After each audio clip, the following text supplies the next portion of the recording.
Party people, what's going on? This is Samaj Marsh, the founder of BlueDeathValley.com. I want to welcome you guys to a festive, fun-filled, emotional version of Blue Death After Dark. I got my co-host and right-hand man, the brains of the operation with me, Mr. Craig Turner. How you doing, Craig? Hey, I'm still on cloud nine. I don't have much of a voice left, but Me neither. hey, man, that was a game of the ages yesterday. It really was. Yo, I want to sacrifice my voice for that moment, right at the end of the fourth quarter when we got that last conversion on third, and I think it was third and 11, something crazy, and Fowler threaded that needle on that slant route. That was all she wrote. And Yo, guys, so we got Doug Fresh Brown. He's in transit. He'll be joining us in a few minutes. He'll be here all night. We this show right here, we're just going to kind of freestyle it, and we're going to open up the mic to all the fans, the haters, the players if they want to chime in, coaches, administrators, mascots, vendors, anybody who was a part of that glorious afternoon yesterday. So let me put the link out on social media so everybody can join in and get your thoughts. But Craig, first of all, do you agree? Because I made this statement on Twitter. I said, I don't want to be a prisoner of the moment, but just from a gut feeling, this might have been the greatest homecoming victory of all time. I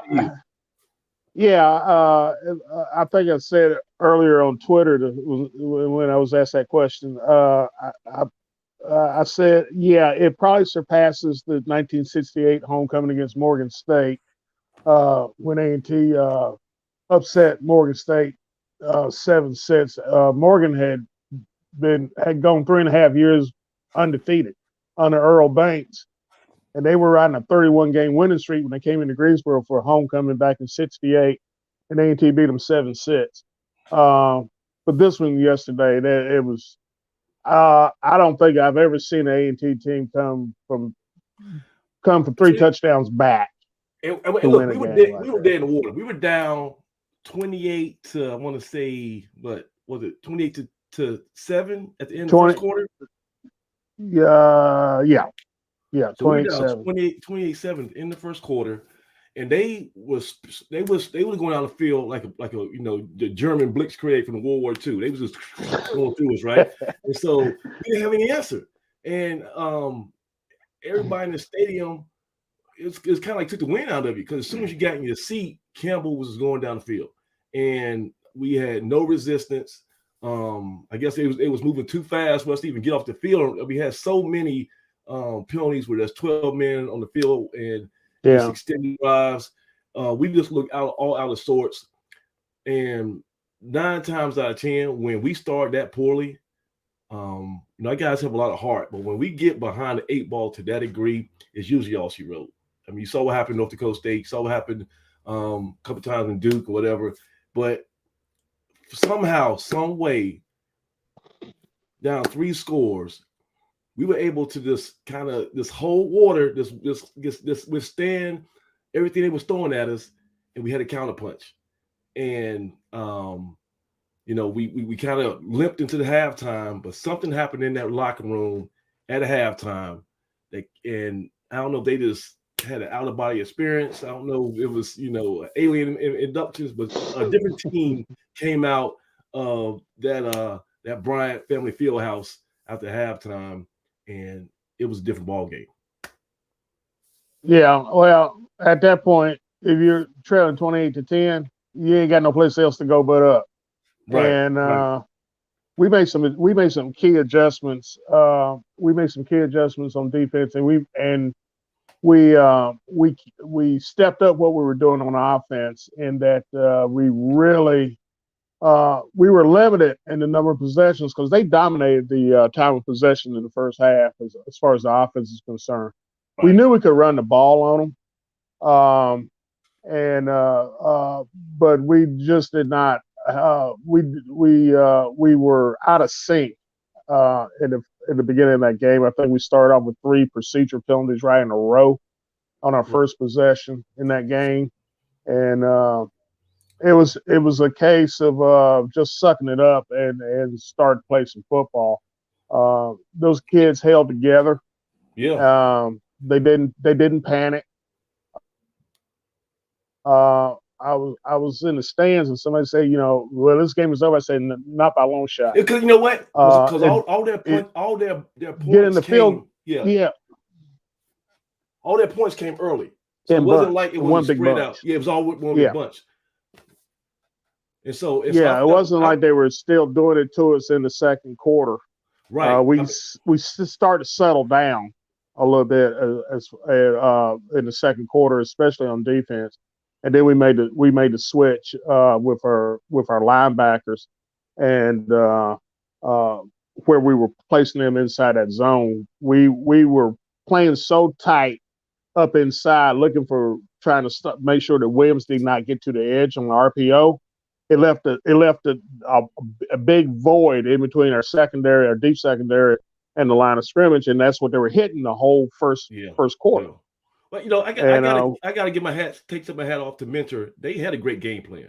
Like they had a tremendous game plan to start off that ball game. They knew exactly what they wanted to target. They knew who to pick on, right? And like you say, you can't come out better than scoring 4 touchdowns on your first 4 possessions. Yeah, they took advantage. A&T's linebackers are very active. They're fast, they close quick, and they get great penetration. So what they did, they basically leveraged that against us. They knew our guys were going to be coming up on the edge to shut Williams off, and they just threw it in the spot where we vacated. That's all they did. And what we did in the second half was we dropped our linebackers off and let our front 4 control the line of scrimmages against their run game and put trust in them, and dropped our linebackers off in coverage and cut off the middle. Once you shut off the tight end, you shut off the sit down routes underneath. Took that away from them. They lost half their offense right there. So look, guys. Textbook. Yeah, textbook. And so unless you were living, in a prison cell or something like that, you just got released. Final score 45-38. This was not the de facto Big South Championship game because we still got Garner Webb, but this was an elimination match now because now the winner, us, we got to lose 2 times before the loser, which was Campbell, to overlap us. So that's probably not going to happen. But we still got a lot of season in front of us. But tonight we're going to reflect on that wonderful game, right? I'm surprised I still have a voice to even do this.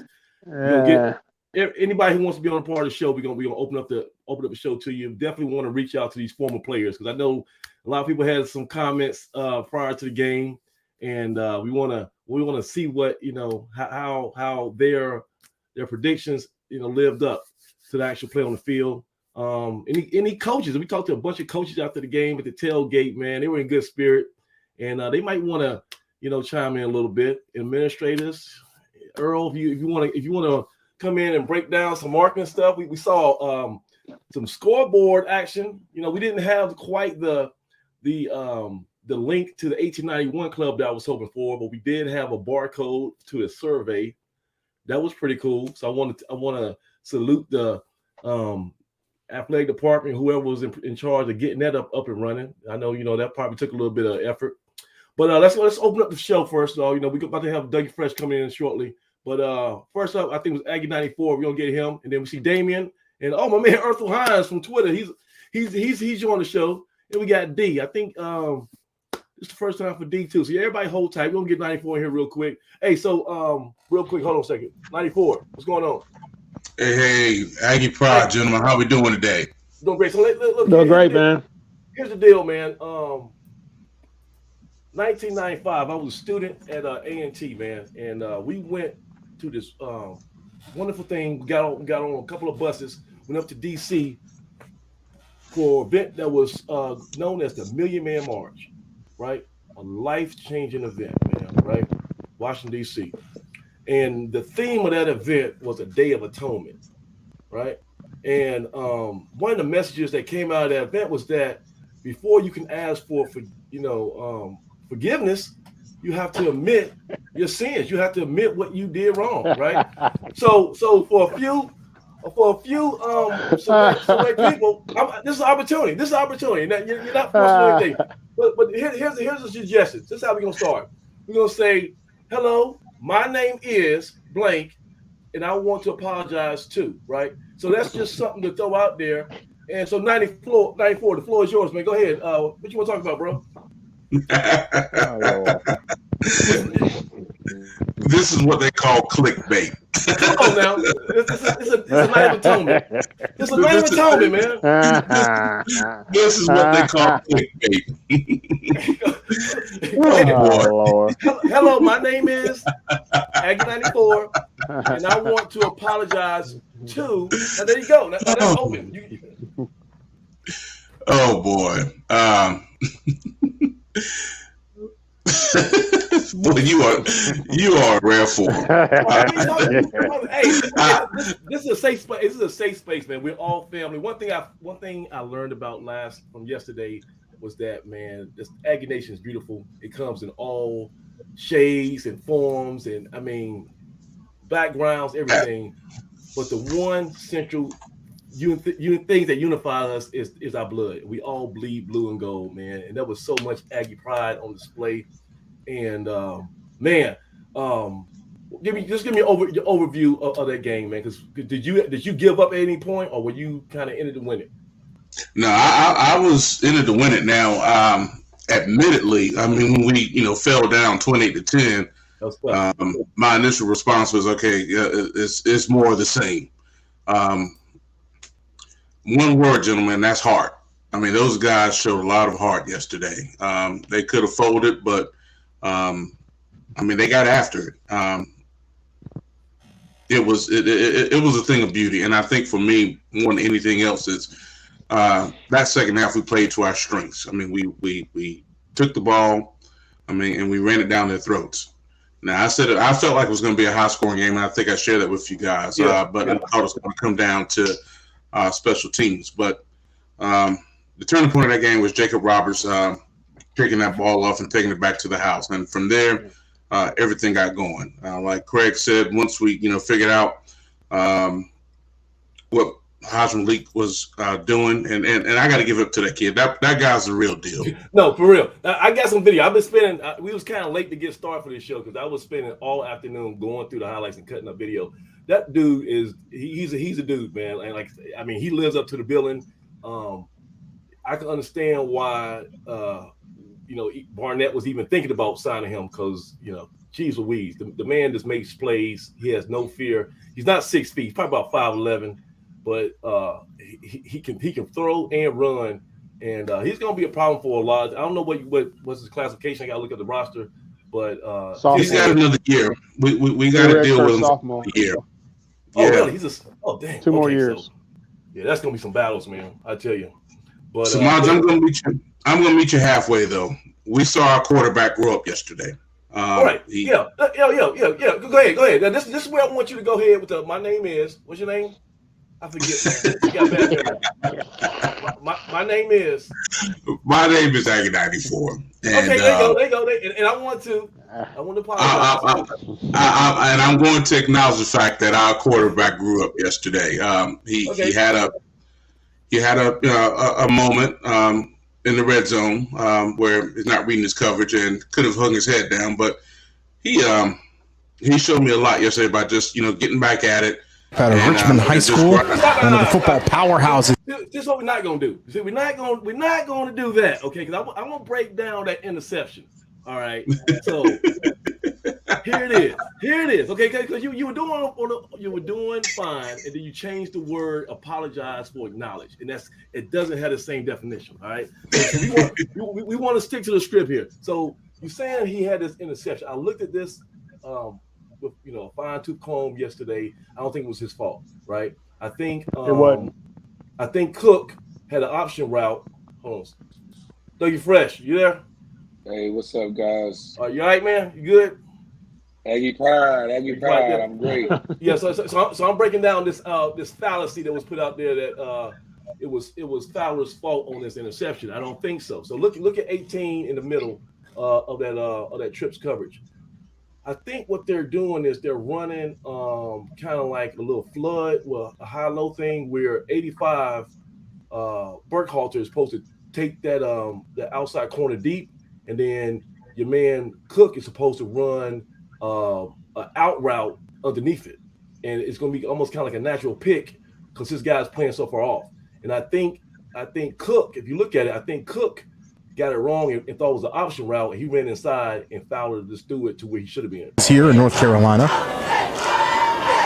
Fowler. Right there. So right there, if you see 85, he's pushing down. So the whole flat, if you look at the 10-yard line to the 20, that's nothing but space. And if you go to, you can visualize the sideline. So this all they're trying to do is get 7 yards, right? They don't need the home run right now. There's a safety in the middle. So if they throw this post route, it's gonna get picked off right there. If nobody covers 2. The 2 is open. No, 2 is right behind linebacker. So it looks deceiving. These guys are playing that post and that dig. So the open route, and I think Fowler saw it correctly, was that out, right? I think the out was what it was supposed to be going. I think Cook just went the wrong way. Drop. Right there. He crossed the quarterback up. Back, throws, and that's exactly where he should have been at the 5-yard line, catching that and maybe getting a block from the Burkhalter. So close, Mr. 94, but no cigar. So let's go back to where we were. My name is Aggie 94. I'm one of the best principals in the state of North Carolina, right? I should have won number 1 for Wake County, but I want to apologize to Jalen Fowler. There you go. There we go. That's all you. Hey, you good now? Doug, give me you good now? Huh? Give it to me, Doug. Right there. That's all I got left. We'll take it. That's all I got left, guys. We'll take it. So my man, 94. How doesn't that feel good? That's how I felt coming back from DC, man. I had tone. I said, man, I gotta clean my life up, man. These people, they need me. As a people, we gotta get it together. It was a day of atonement. I admitted my sins. God forgave me. I came back. So now you're no longer a Fowler hater, right? Because y'all done call him everything but a child of God on this website, right? I don't want to go. Y'all talk about his hair. Y'all call him Chico the Barge. Y'all say his feet stink. Y'all say he can't throw, right? I wouldn't go that far, but But now we got one name for him. It's QB1. QB1. Because he is the best quarterback we got right now to going forward to help us get to this promised land, right? And all he did was hold serve, just wait his turn, and he didn't have to get ready. He stayed ready. That's what you saw yesterday, man. He did what he needed to do, and if we get that, we're going to get a Big South championship. If we get that, rolling through, we're going to be fine. But it was a thing of beauty yesterday to see that second half, and I think we also got to give credit once again to that coaching staff. I don't know what was said or what was done, but it showed a lot of character yesterday. Yeah. You know what? There's a lot of people, when we put this up there, they're going to have to, for that last line, they're going to have to put Coach Washington in there. And they might have to put Chris Barnett. I think Chris Barnett's going to fill in that last line tonight for a lot of people, right? Coach Howard, he made some adjustments out there. And I'm sorry. Let me take my own medicine. My name is Samaj Marsh. I want to apologize to Coach Mattis because I called you out at the beginning of the season.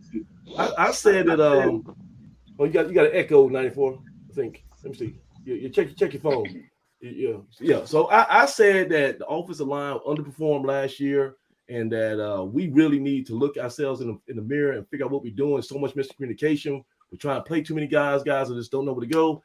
And I'll tell you, man, that offensive line has become from going from maybe a liability at the end of last year to out route strength. I mean, we got probably the best. We definitely had the best offensive line in the Big South. And outside of maybe North Dakota State, I don't see a lot of teams in FCS football that can just do what we do. Yeah. I mean, we're 5 deep we're 2 deep at 5 positions. We got waves of guys. We got like 2 or 3 centers. If somebody limps off the field, I hope they don't have a serious injury, but I'm not nervous because I know we got somebody else to replace them at that same level. And guys, did y'all see how we just bullied Campbell the entire game, especially in the second half? Craig, was that a thing of beauty? How we just put their head in the sand? Yeah, to me it wasn't surprising. Campbell's not a very big team up front. They're predicated, everything on defense is predicated upon speed. And going in, I thought if we ran the ball directly at them and don't try to get fancy, just run the ball directly at them, we can handle them. And we did that. The second half, we really went, once we start getting our defense off the field, we just bullied up and ran it right at them. Stop it if you can. They couldn't do it. So what was the biggest 94? What was the big surprise, personally, that you saw in that game that you was like, wow, I did not know we could do that, or we had that? What was the biggest surprise that you saw yesterday? Nick Dobson down the middle. I love it. I mean, Barnett saved his best for that second half yesterday. I mean, I got to give it up to him too. Whoa. So I'm gonna let you go. I want to freeze that comment. Barnett saved tonight. Y'all are lighting me up. Saved his best. That was the quote. Because we did speak on saving things for when it mattered. But you did say that. There you go. We'll have a chance to talk about that later if I have any voice left. But go ahead, sir. I'm sorry. I didn't mean to cut you off. Nah. It was. I can't stress it enough. It was a thing of beauty. I knew it was going to be a shootout, but I was just most pleased with we stuck with what we do best. And outside of that first quarter, I mean, like Craig said, they couldn't handle us. They could not handle us. Point blank, full stop. And we're too deep, probably at all of our positions, definitely our skill positions, and the line. I think the defensive line showed a whole lot yesterday too, and are coming into form. We're going to be tough to handle. Getting Sinister 6 back made a big difference, and then also. Porsche played more minutes. That young kid, geez, hold on a second. Once again, my name is Samaj Marsh. I want to apologize to Craig Turner because I said that 2 freshmen don't belong on that defensive line, and I'm damn wrong because what's his name? Caleb Jones? What's his name? Caleb Jones. Caleb Jones, my man. Hey, that kid, man. That kid is stout. He got a wide base. And you can't move him. He's a tree trunk. You cannot move him. And better yet, he's gonna move you. He's gonna get some push. Yeah, ain't lying. Whenever he decides he wants to get back there, while also maintaining his gap. That's the beautiful part of it. He's maintaining his gap, controlling the line of scrimmage, and he makes it easier on those guys behind him to run around and make plays, make tackles. So, it's a perfect concert when those guys are doing it together. And when you throw Kaffer Kaba and Shamari Wallace in the mix, those savvy veterans who I call them, they're built like our typical D linemen. We talked about them earlier in the year. They don't have to be 6'8", 380, clogging up the middle. Give me a guy that's quick, that can do everything we ask him to do, whether it's hold his own in the run or slash and slant and get back there and get some push and create some havoc in the backfield. We lived in that backfield all day yesterday, guys. And to get back there and chase that young man around, that's tough, but also man. keep him contained. Like, we missed out on them. Some of those big plays and scrambles he had in the first half. I told you we came in too high. Like Sinister 6 was coming too high. I was like, you got to break down soon because this was good for you. It takes sometimes you have to adjust to a team's speed, right? We saw some speed early in the season. Last 2 games we didn't see as much speed in the quarterback position, and we knew he was dynamic. But it's like fine-tuning that thing. Once we got it tuned in and we got used to his speed, we were able to corral him. I mean, those long runs he had. It's because we were nipping at his heels, right? Henry Daniels almost got him around the edge when he had one long run, and we were able to corral him a little bit, make a few adjustments.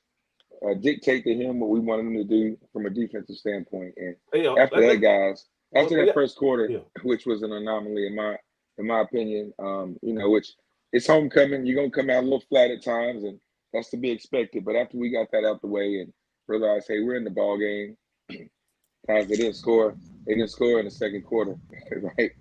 All those scores came in the first quarter. So you have them scoreless in the second quarter for the most part, and we got right back in it. And don't discount the fact that, and I can't remember who it was, but in that second quarter, somebody popped him real good. And that slowed him down for the rest of the game. I can't recall who it was or when it was, but he dropped back for a pass. I think 34. I think it was 34. Well, they were up 28. They were up 28-10 with about 5 minutes and some change going left in the second quarter. Driving to try to put some more points on the board. Henry Daniels got a big sack.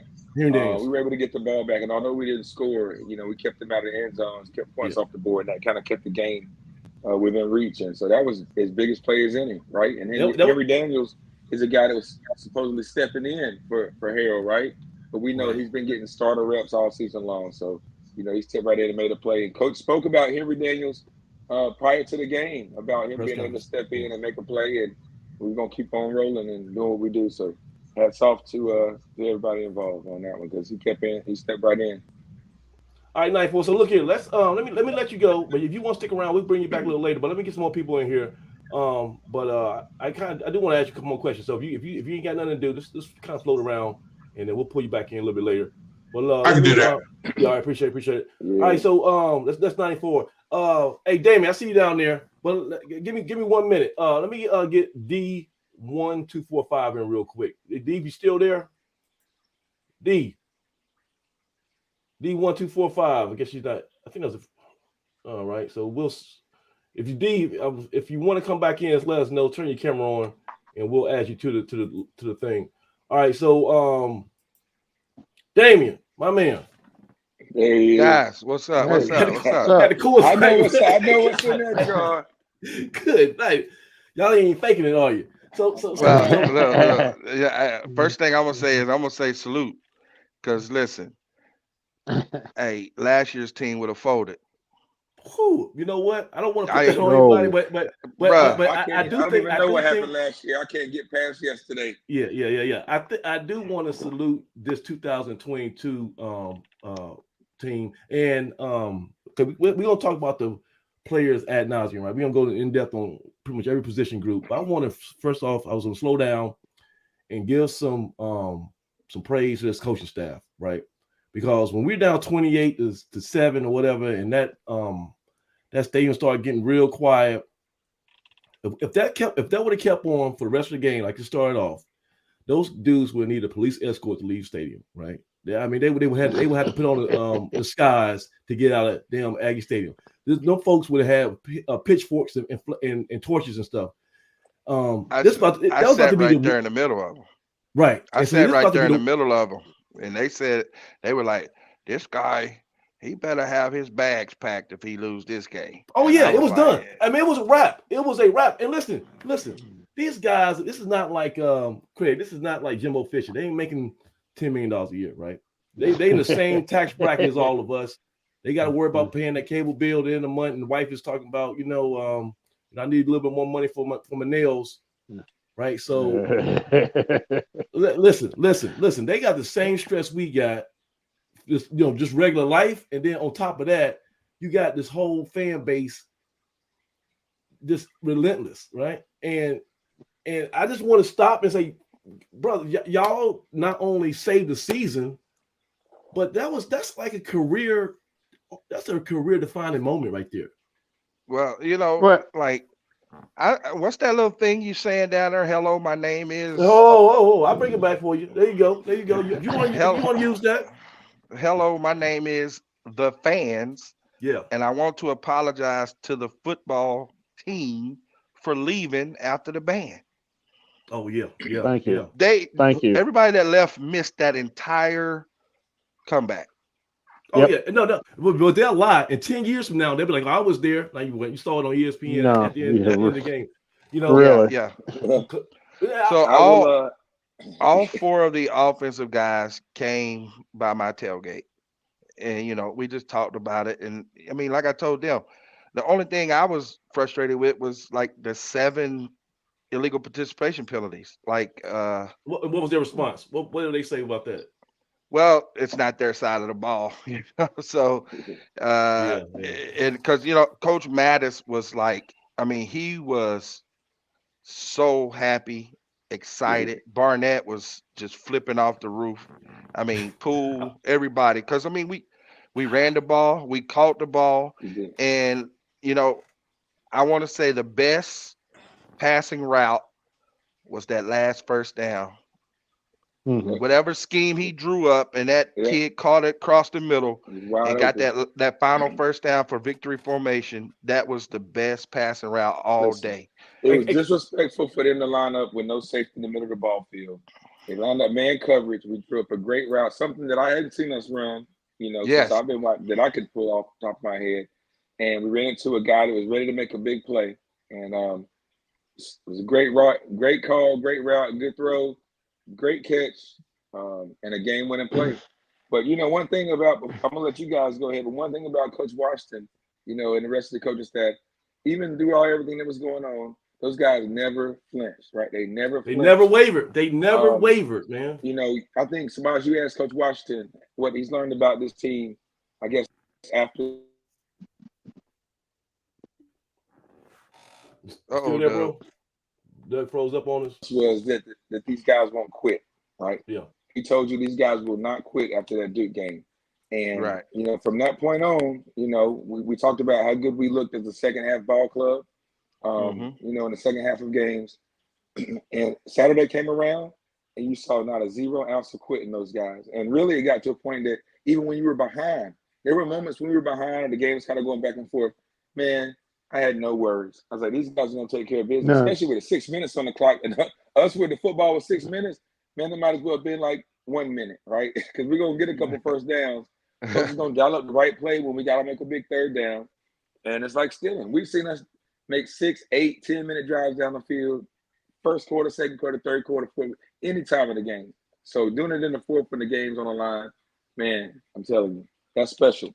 So, hey guys, you guys know when I knew that Fowler was locked in, like this was gonna be a different dude, man. So you remember, let me see, the first time that the kid from Campbell, he fumbled that ball and got that. Did I show that yet? Let me show this kid from Campbell his run. Hold on a second. Oh man, I got all these damn plays here. What's the dude's name? So Campbell, this guy right here. It's away from here. For first down. Williams will bobble that snap, gets tracked down and breaks free, turns upfield and is working down the sideline into Aggie territory and is finally angled out of bounds at the 35-yard line. So, I mean, listen, that's a big time play, man. And that shows you the athleticism that kid possesses. We knew we were going to have a problem with him all game long, right?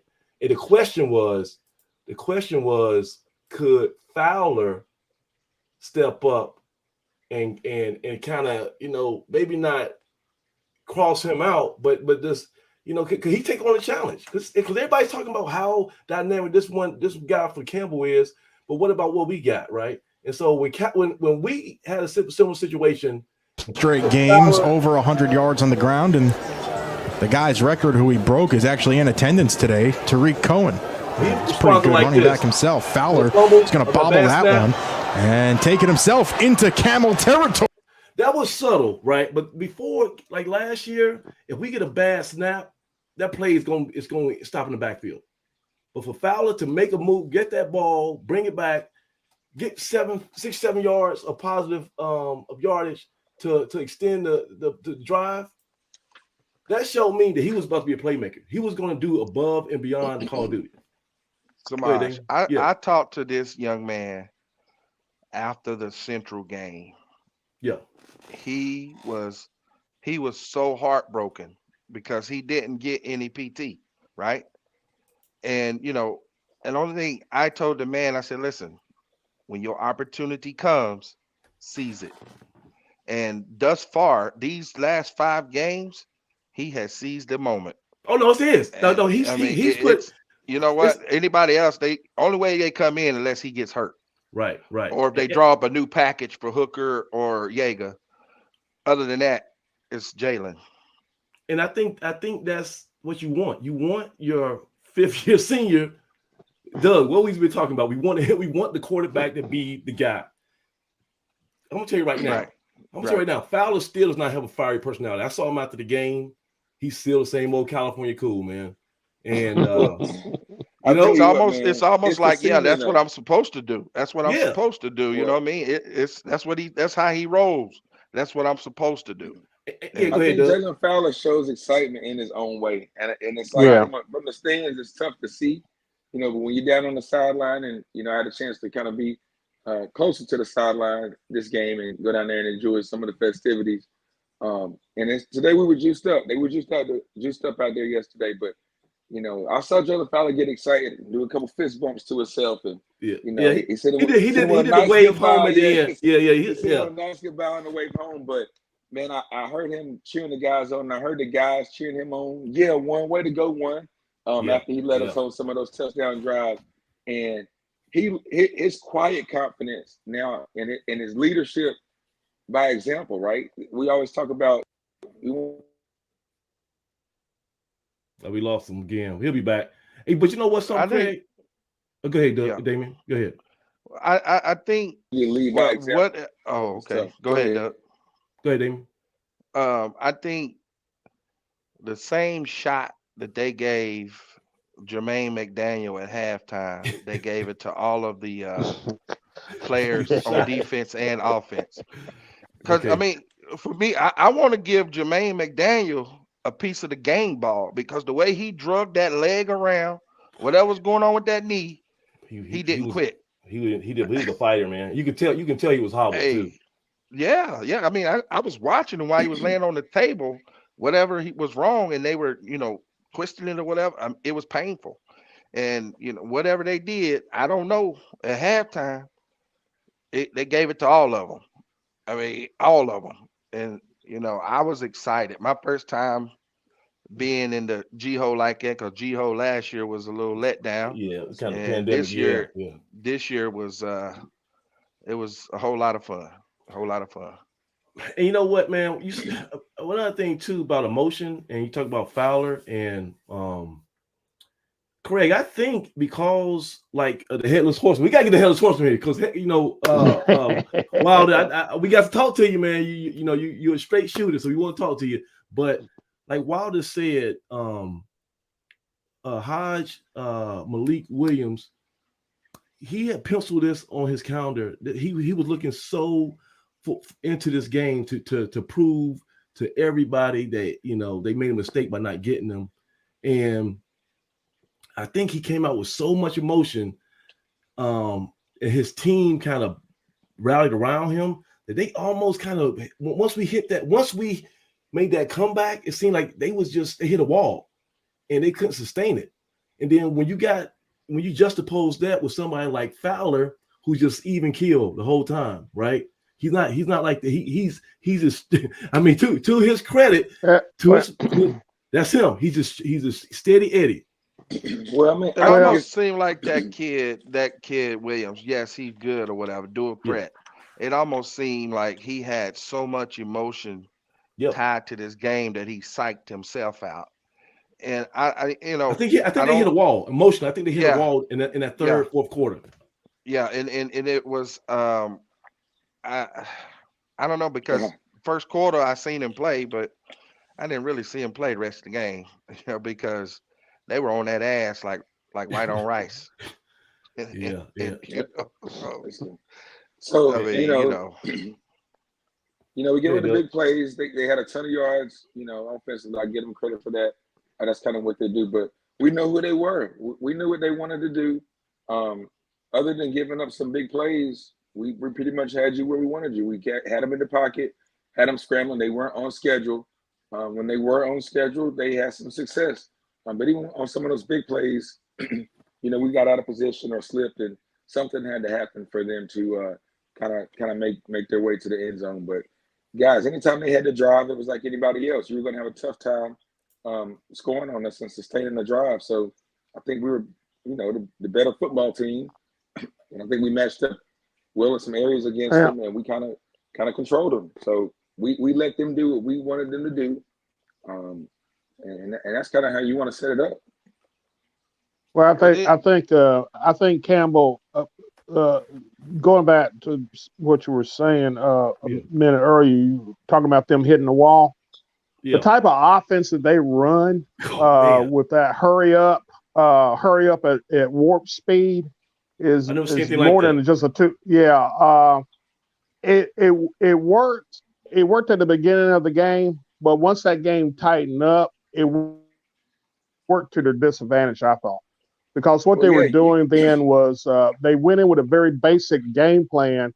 If you see this kid, we run this play, we run one or two of this.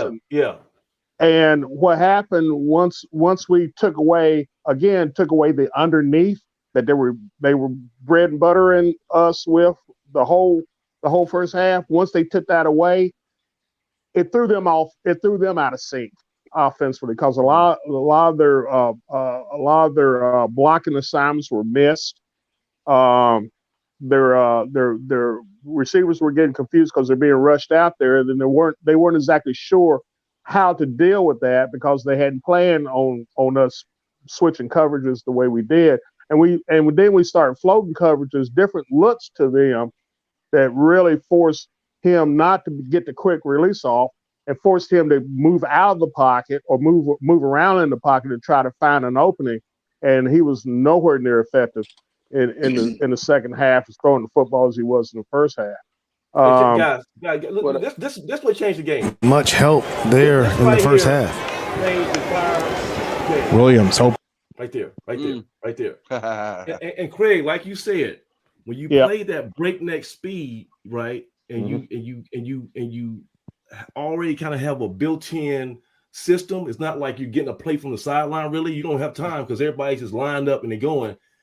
It's almost it's great when everybody knows what they're doing, but you get a little bit predictable. And there's tendencies, and it usually takes Coach Washington, no matter who's he playing, North Dakota State, Duke, ECU, Charlotte. It takes him about one quarter to figure out what you're doing, And hopefully we're not too far behind at the end of that first quarter. But Jacksonville State, it took him one quarter to get a master plan on stopping Jacksonville State and Alabama that year.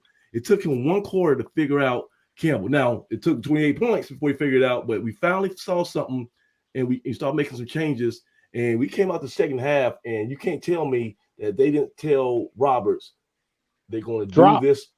Yeah, just drop it. Let's go.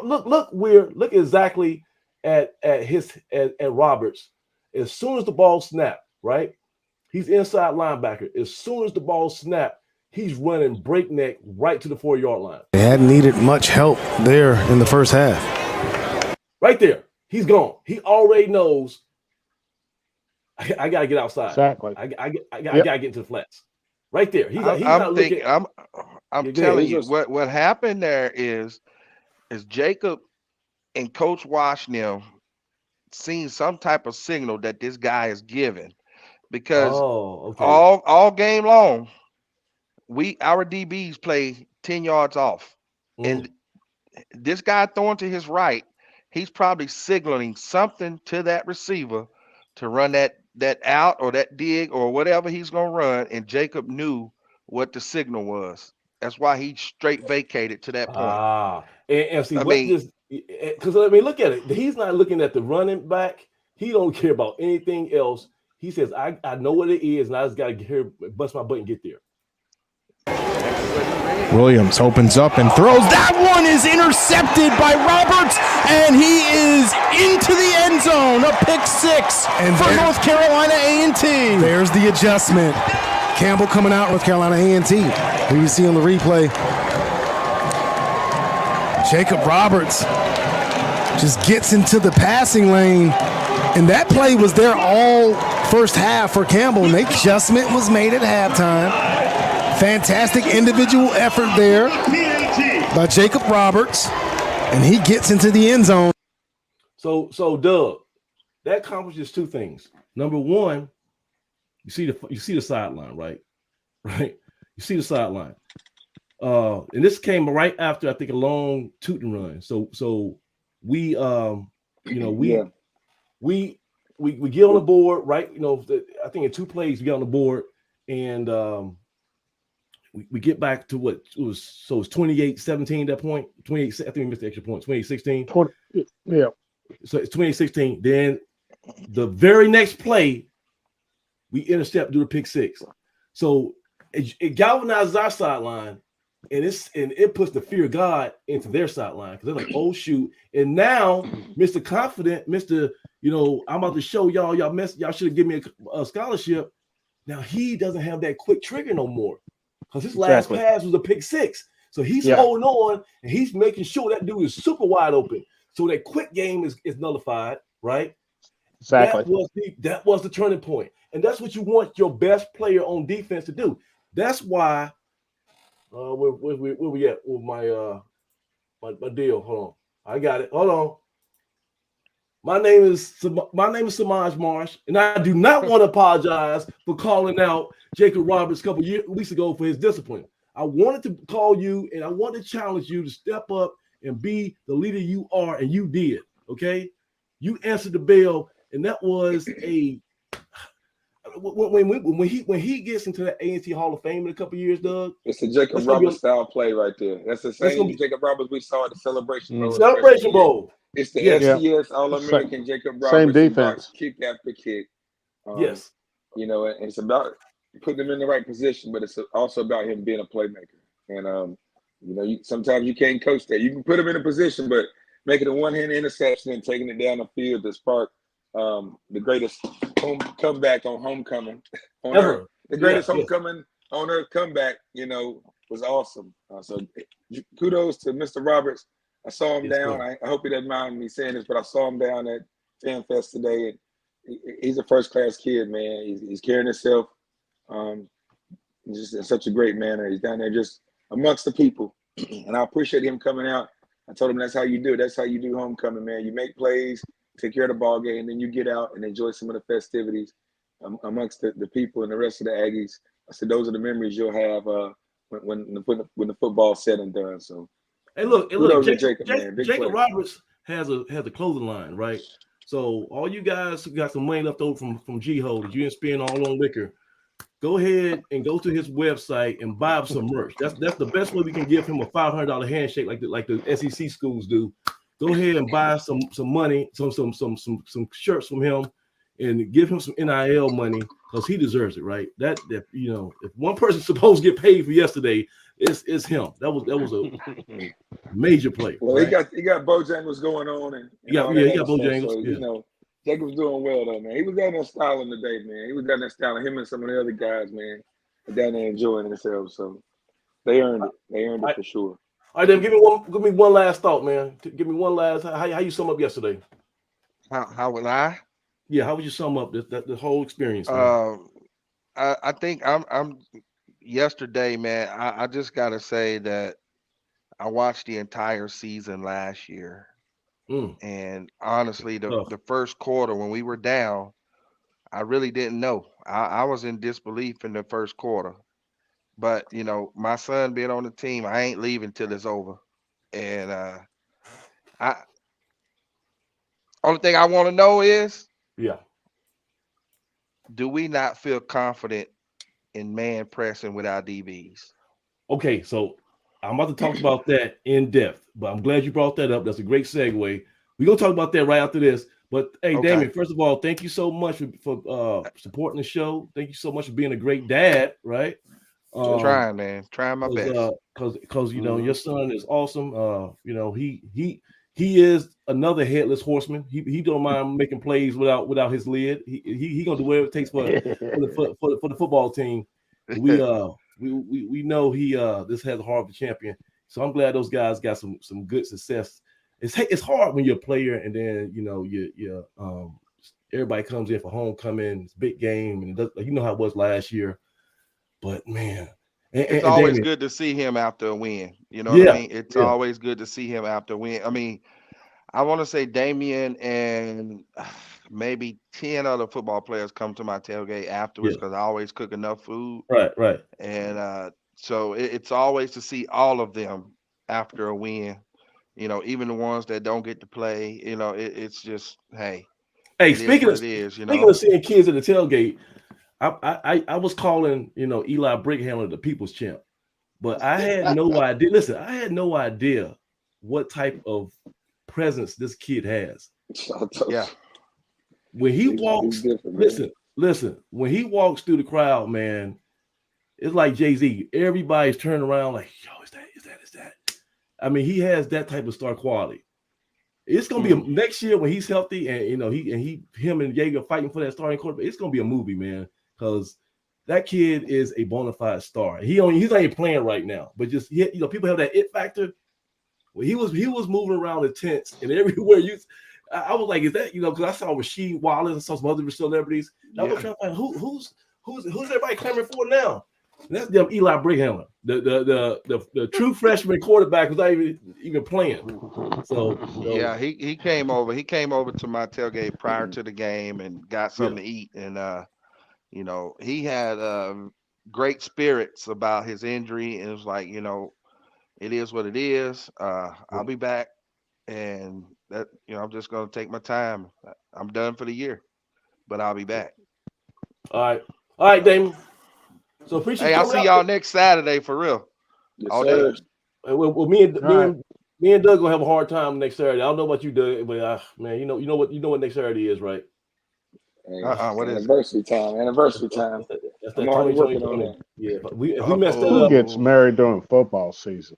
Doug Brown. Man, You guys, that's man. my favorite time of the year, Craig. Favorite time of the year, Hey, Damon, if we mess this up, it's gonna be 3 people living in High Point. Both of them living on Craig and Scout.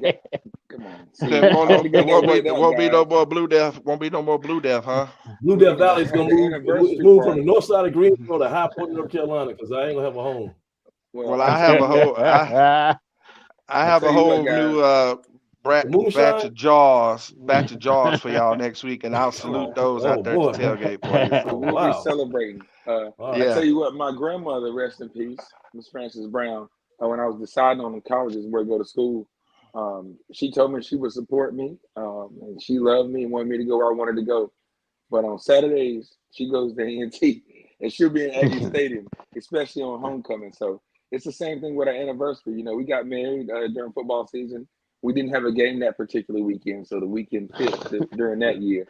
But where else would you rather celebrate your anniversary than at the friendly confines of Aggie Stadium amongst your friends and family, the same people that were at your wedding, right? So we'll get to see everybody that was at our wedding, and we'll have an anniversary party. That's smooth, Craig. I ain't got game like that. I can't. Listen, I ain't got game like that. I gotta pick up some lines. Hey, when you marry a Brown, that's what you sign up for. So that's listen. If I say if you marry a Marsh, she gonna say what did the 5 fingers say to the face? Okay, so that's gonna be her rebuttal. It ain't gonna go like I wanted to go. So we gotta figure out something else out. I ain't that smooth over talking, but all right, man. Well, I got a sports wife. I got a sports wife. So I know you lucky. All right, Damien. We talk to you. Appreciate y'all. All right, D. All right, take care. We got a bunch of people. We got a bunch of people waiting. So look real quick, guys. The link is out there. If you need the link, let me know. I'll put it back in the thing. We got a bunch of people who's on standby. First of all, okay, Troy, hold on, but somebody he jumps the line because he had a rough day today. This guy is a podcaster like me. He's one of the largest independent Carolina Panther podcasters there is, and you're talking about a brutal way to lose a football game. My son, my son is 15 years old, plays quarterback for his high school. They almost made the playoffs. They were the number 33 team in North Carolina, and they take the top 32. So they were one spot away from making the North Carolina State playoffs this year.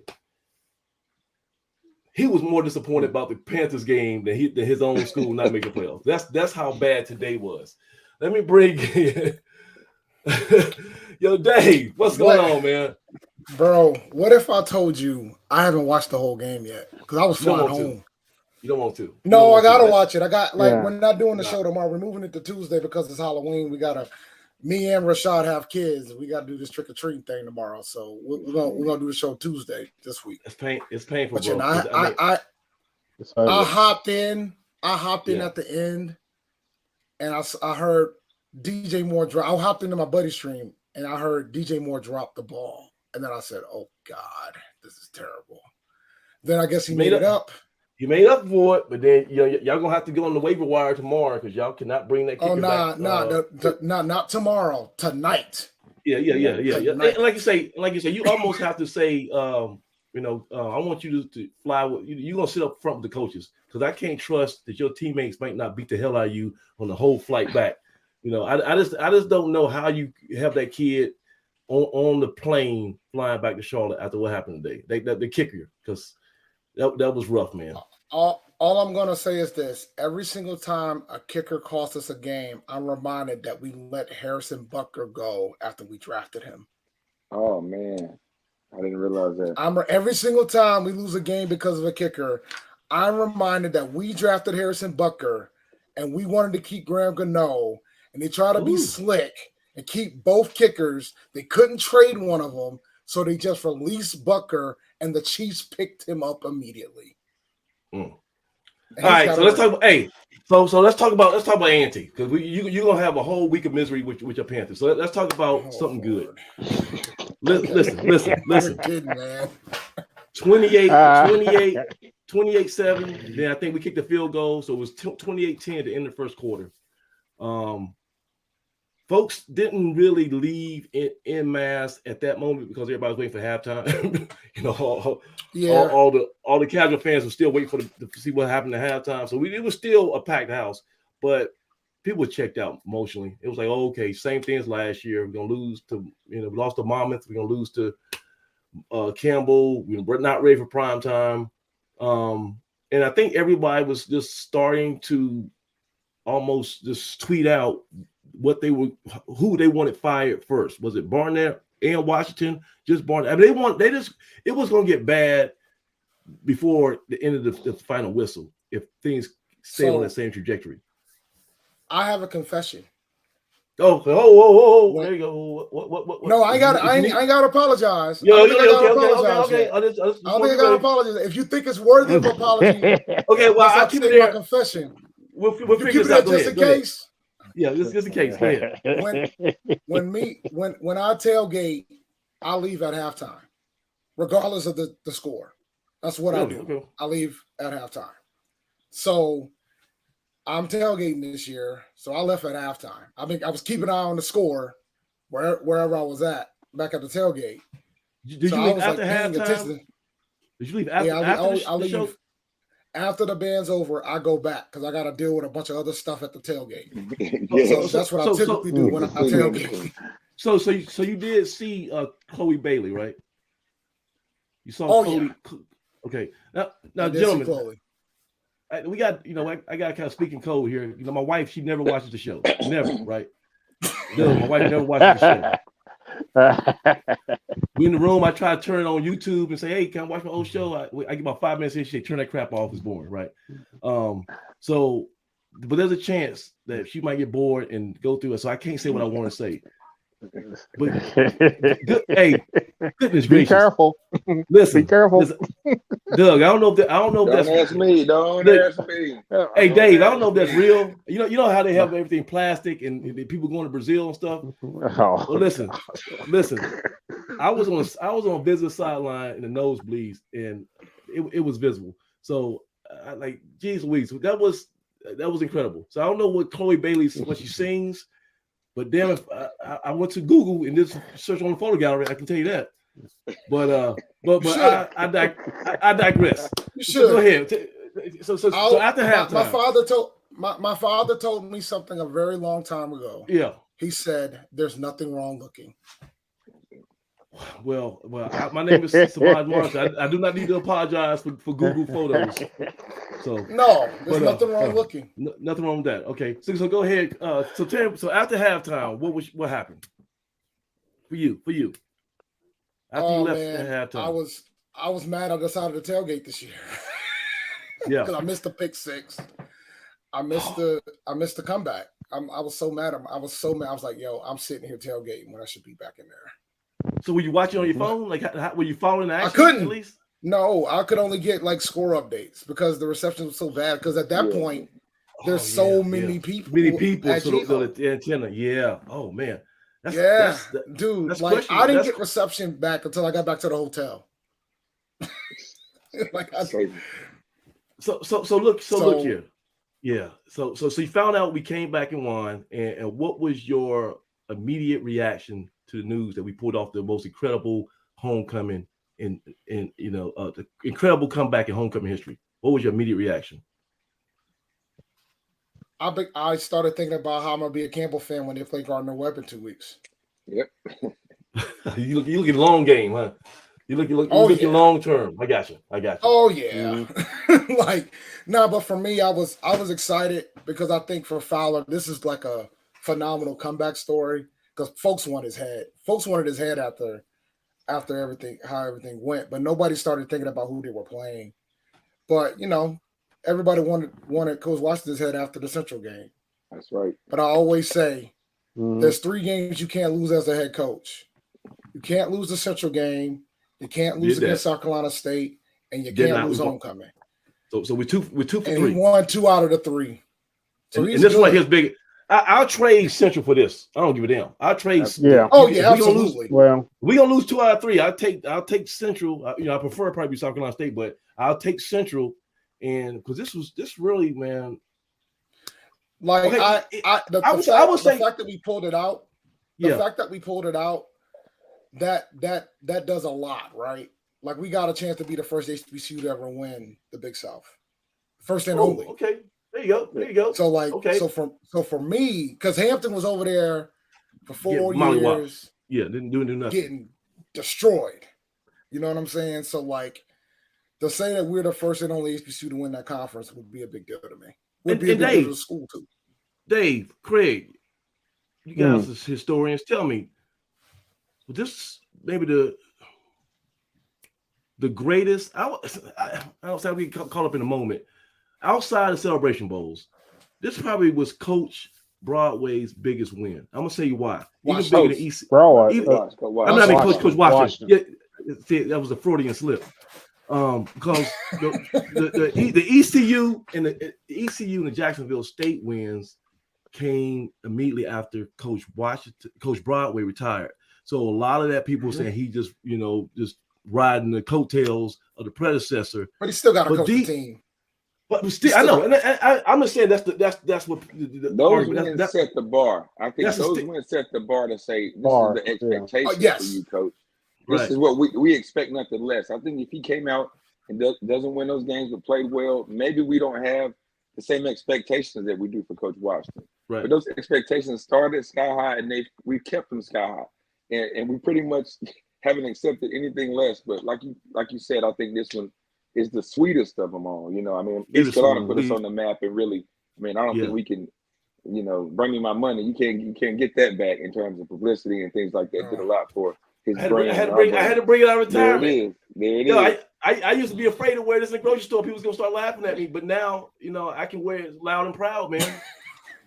We back, baby. We back.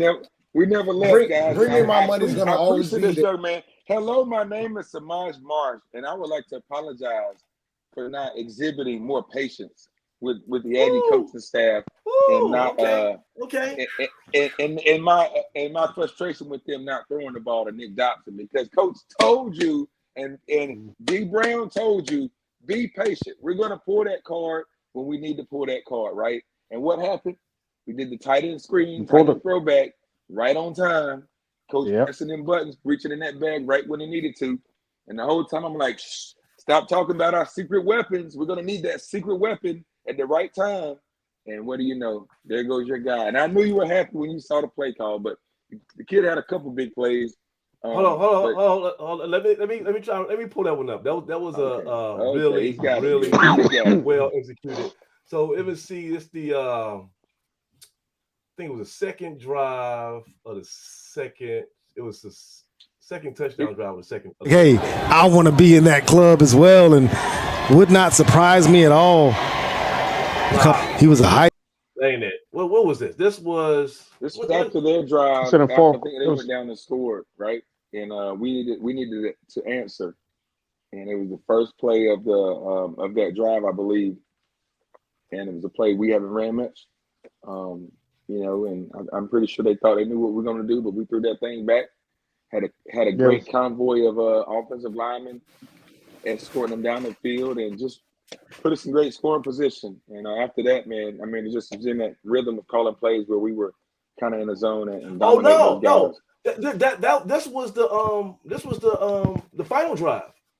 Yeah, it was on that last. I did watch the game after, by the way, guys, just so you know, because that's what that's my MO. Yeah. And that's what I'm about to do against Carolina and Atlanta tonight.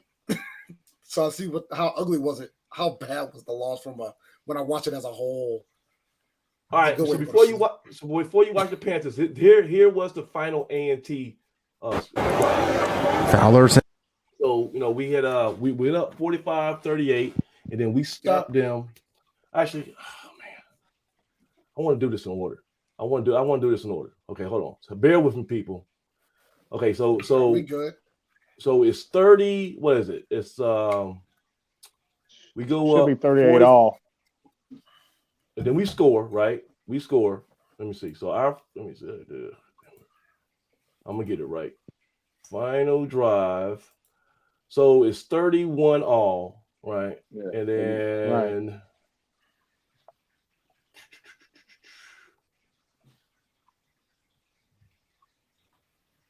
Is this it? Hey, I want to be in that club as well, and nope, same play. Same play. Okay, hold on. We got a second. We're gonna be here for 10 Well, hours. we're waiting on you. No, it's okay. One thing I will say, outside of the conference, the MEAC was the wildest conference I've ever seen in my life on Saturday. Oh, how was in the MEAC? How was it first place right now, huh? Jeez Louise. Yep, they undefeated. So, okay, so let me just go to this one. Saturday. So let me go to Campbell's final drive. Let's go to Campbell's final drive, and then because we had just took the lead, and obviously they got that quick strike offense. Someone needs to come up with a big play. Pitch, bar, doors closed. For A&T, it's coming up on 5 o'clock somewhere, not closing time, partner. Williams pass. That one is dropped by Kelsey, who fumbled it in his hands. Yeah, Do you guys love quarters coverage like that on 3rd and 12?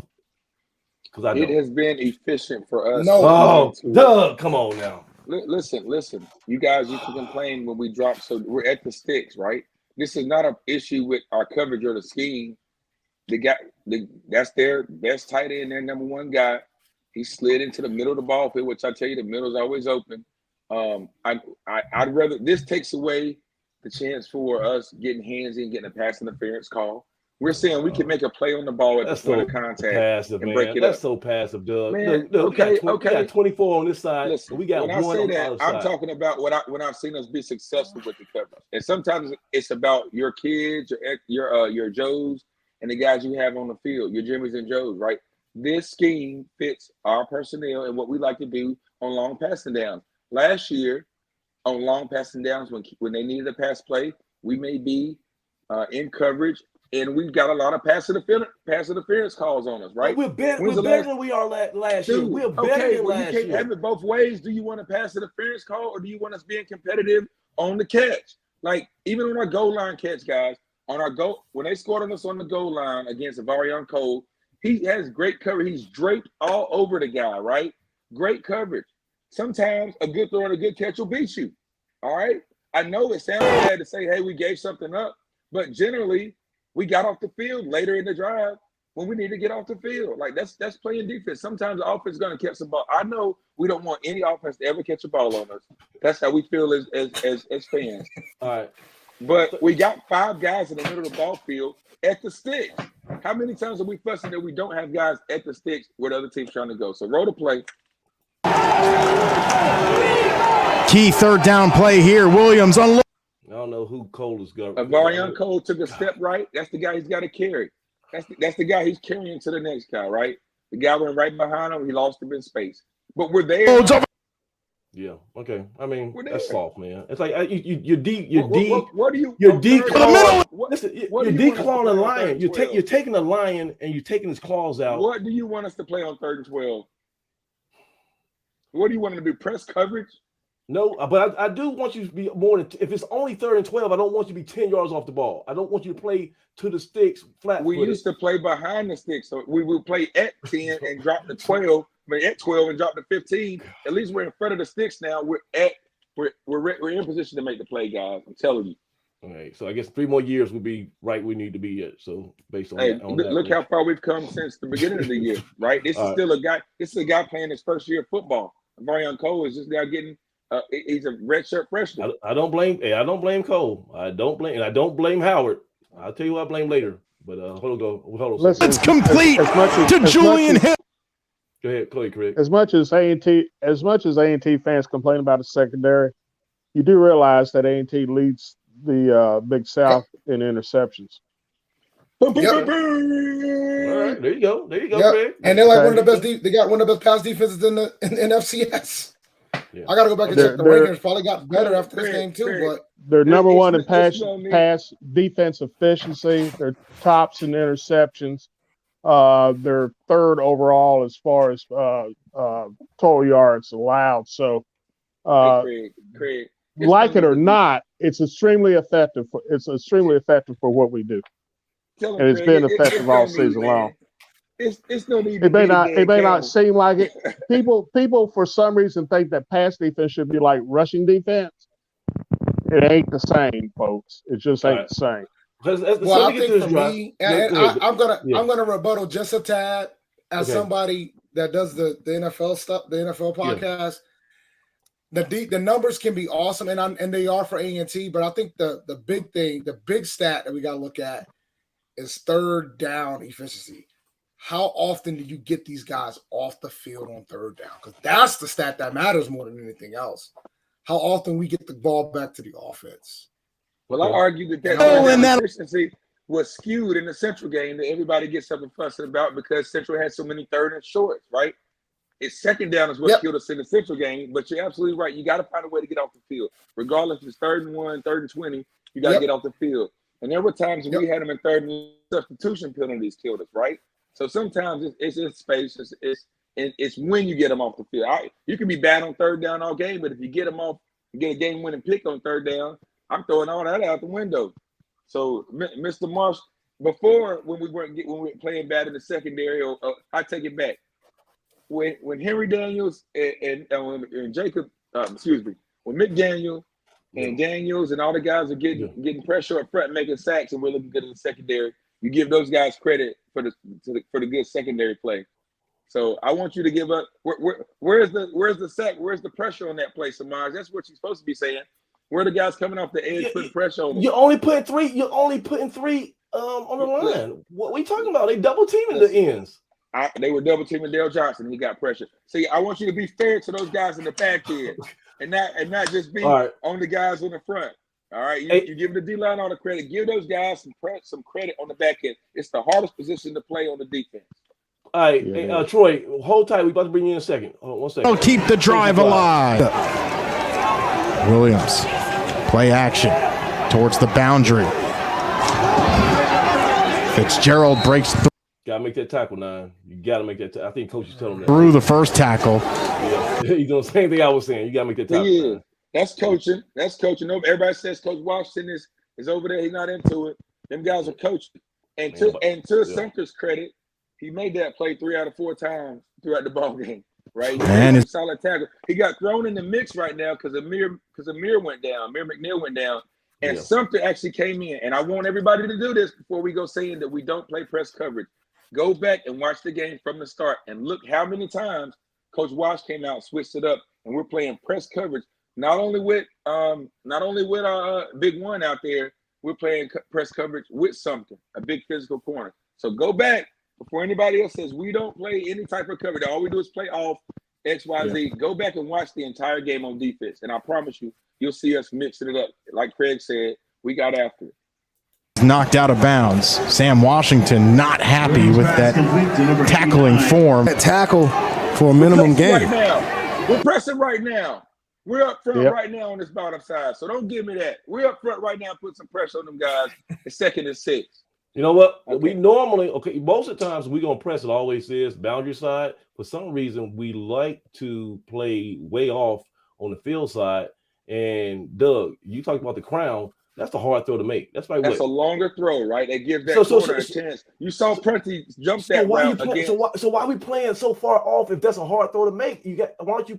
That's the one you might want to be able to help out run support. If you're already 10 yards off the ball at the numbers or the cross of, I don't know. That's why you coaching quarterbacks. Exactly. All right. There you go. That's exactly why. That's the same. Hey, right. Karan Prunty was playing deep in the South Carolina State game or the Bryant game when he jumped and got that kick as well, right? It's about making that play. I saw Matt McCain play off in that same coverage, in that same position, and jump plenty of routes and take them back for 6 in that same position. So it's about making plays, man. We'll get there. Barr.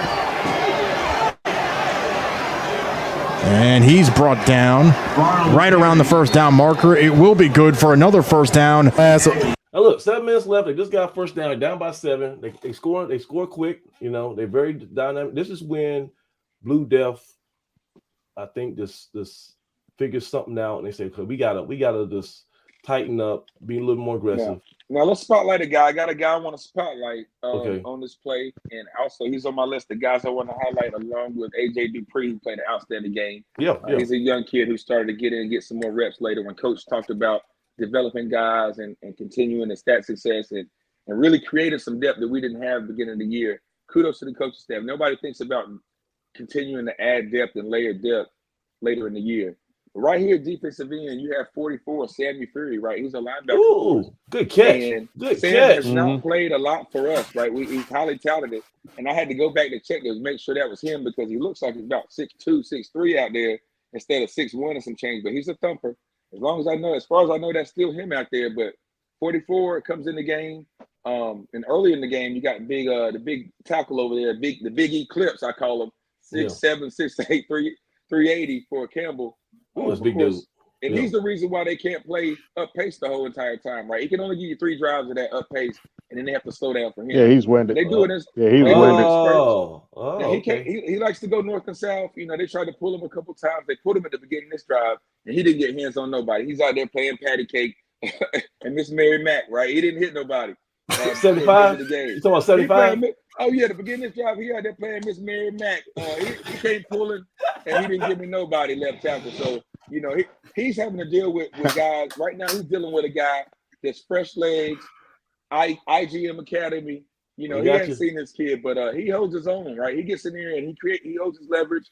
And this left tackle, the big Eclipse is no longer effective, right? That's good stuff. Let's watch 44 work. That's good stuff, Dougie. Yeah. Well, it may come down to whoever makes a mistake. And keep in mind, A&T. So Coach got on him. The next play, they tighten up that tackling, and your man, was it 44? He got back there in a hurry, didn't he? He got that pressure. It made that ball come out a little bit quicker. 75 didn't touch him. He didn't touch him. Ball game, Campbell has a score. So it'll bring up second down spell. What the hell is going on here? What the hell are we doing now? Now I'll tell you, that timeout. This only happened once, I believe. But guys, on this particular play, you can't see it in the chop up. Campbell has already substituted. The referee has already stood over the football. We should have been allowed the opportunity to get our guy off the field. You have the same opportunity to substitute. By rule. Substitutes, you have a chance to substitute as well. So we were making substitutions. The ref wasn't as lenient to us. And I'll give credit to the ref. When you see a guy running off the field, it's happy to throw the flag and say, oh, something happened. But they should have given us enough time to substitute. That is why they come back and pick this flag up. I believe second and they picked the flag up. Well, not actually. It was only 10 people on the field when he left, so he was 11. Right. We just lost the ability to count that whole. Right. But we've got some new personnel on the field, and we were having to make some adjustments. So those things happen. We were trying some new things that necessarily haven't been in our scheme for an entire time. So those things happen. But go ahead. 12. Williams over the middle, and that one broken up, but another 12 men on the field. And give credit to the D lineman who dove to try to get off the field. I got to stop you here. There's only 10 players on the field. Got it. There should be no penalty. He dove to get off of There the is no field. foul on the play. And I'm not satisfied with the explanation of there is no foul on the play. I want us to. Now, I've got my spotlight on the officials the last couple of weeks in the Big South. I'm going to keep it right here because I don't want to bring any more static our way. But, you know, I haven't been pleased with the officiating or the stance of the officials in the Big South the last couple of weeks. It's funny you say that. It's funny you say that. After the South Carolina State game, the People's Champ came to the Twitter Spaces when we did a post-game HBCU Nightly. And he talked about, he compared the different types of refs in the conference. So when A&T played South Carolina State, it was the Big South refs because it was our game. When we went to go play North Dakota State, it was Missouri Valley. Mm-hmm. When we went to go play Duke, it was ACC, right? And when we went to go play Central, I believe it was MEAC because that's a home game for Central. Right. Yes, sir. Right. And he pretty much said that the Big South tend to be the strictest ones out of the four, which is kind of wild to think.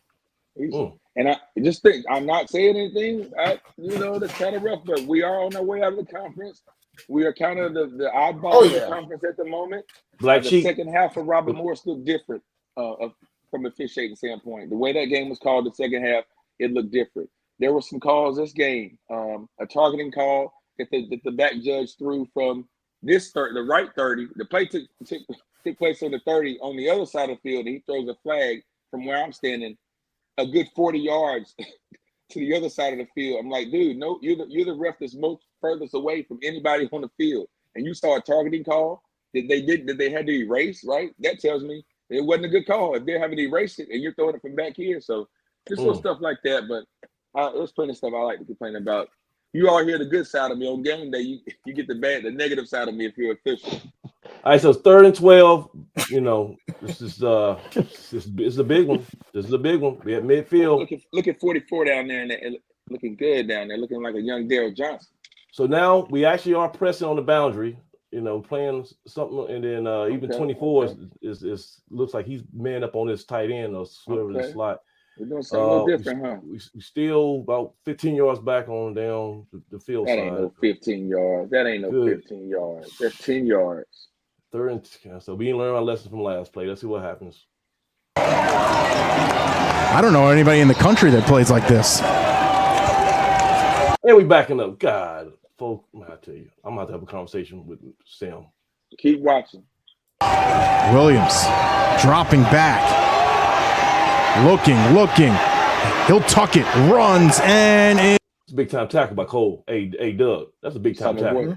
Hey, go back and spotlight my man 44 from the beginning of the play. Watch the way he script. Yeah, he got the effort to get over there real quick. Watch him. He's at this again. Okay, so he's on the bottom of your screen going against Big Stiff. Williams got his hands on that time. Dropping back. Oh.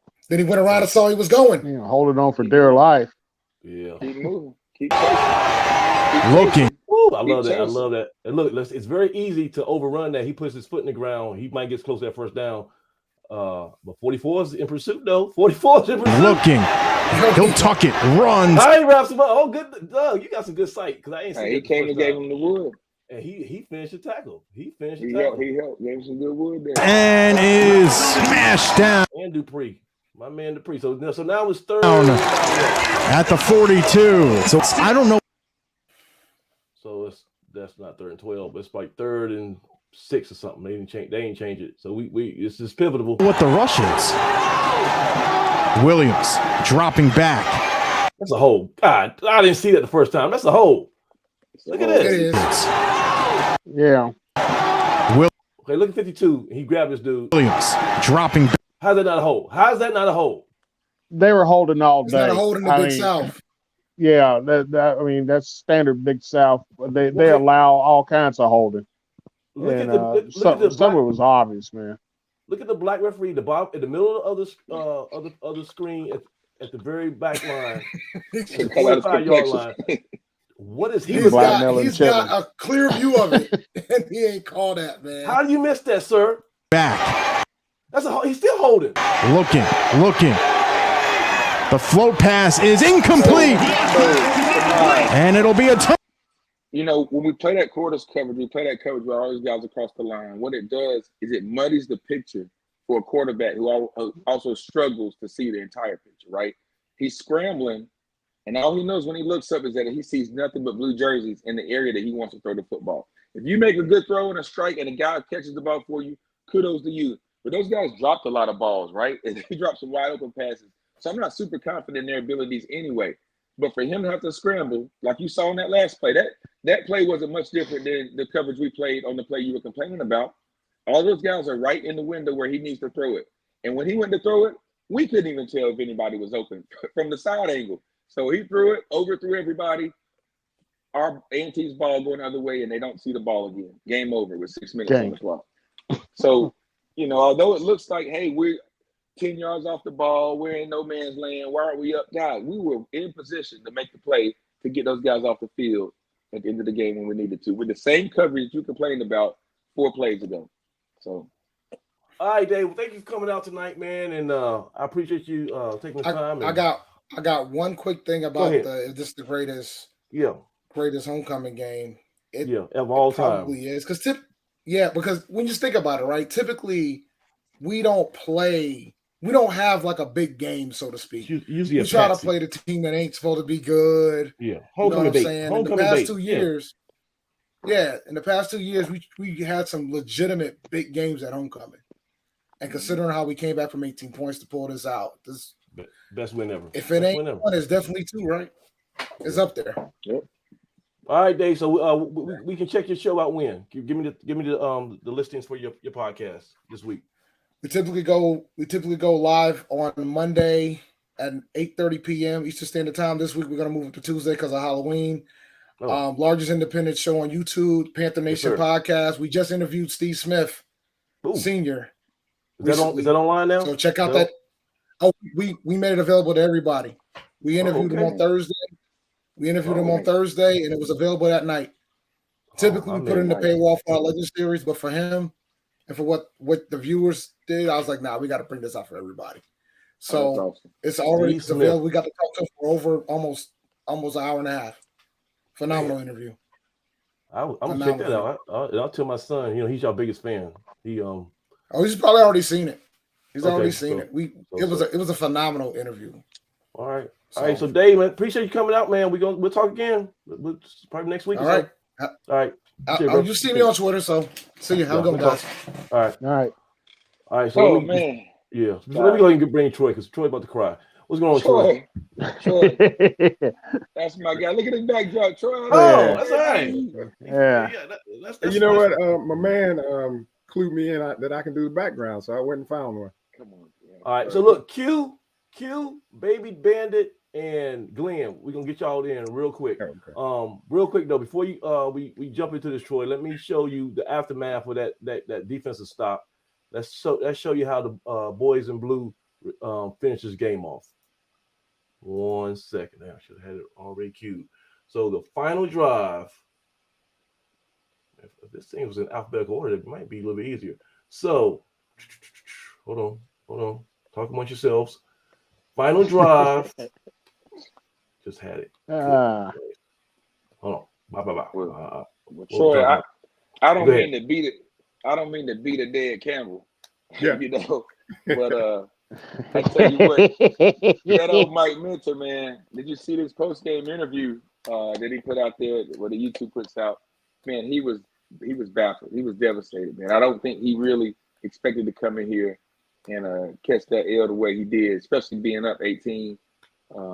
You know, he just didn't seem to have the answers. They asked him, Coach, what happened? Why do you think A&T was able to come out? A different team came out. Look, he had no idea. What did he say? I don't know. I wish I knew what's his answer. And anytime a coach, you catch him in, like we talked about Coach Washington last year. Mitchell showed you the truth serum when he said, I don't know. Like for him to come out and say, I don't know what happened or what they did, he's probably still searching for answers today, having watched the film 2 or 3 times, right? But it's been a rough couple of weeks for him. Even his thing from last week was, hey, we built up to play this game. It's all about the game against A&T. And so when the air goes out of your sail, right, or that hump comes about your back, right, your camel back, hey, you know what, Doug? He got bigger problems than that, because for some reason that Campbell bus stayed in front of the field house about 2 hours after the game, and all his players are taking in that GHOE. Taking it in. He might have a transfer portal problem come at the end of this season, because this was a lot of those kids' first, look at black college football on that type of scale, and they were flabbergasted. They had no idea. Guys, I don't know if you've been paying attention to our applications admission status, but price is going up at A&T, right? You can't just get in because you want to get in. So yesterday's price is not today. Right? If you talk to your coach all up in the interviews, right? The road. Hey, so geez.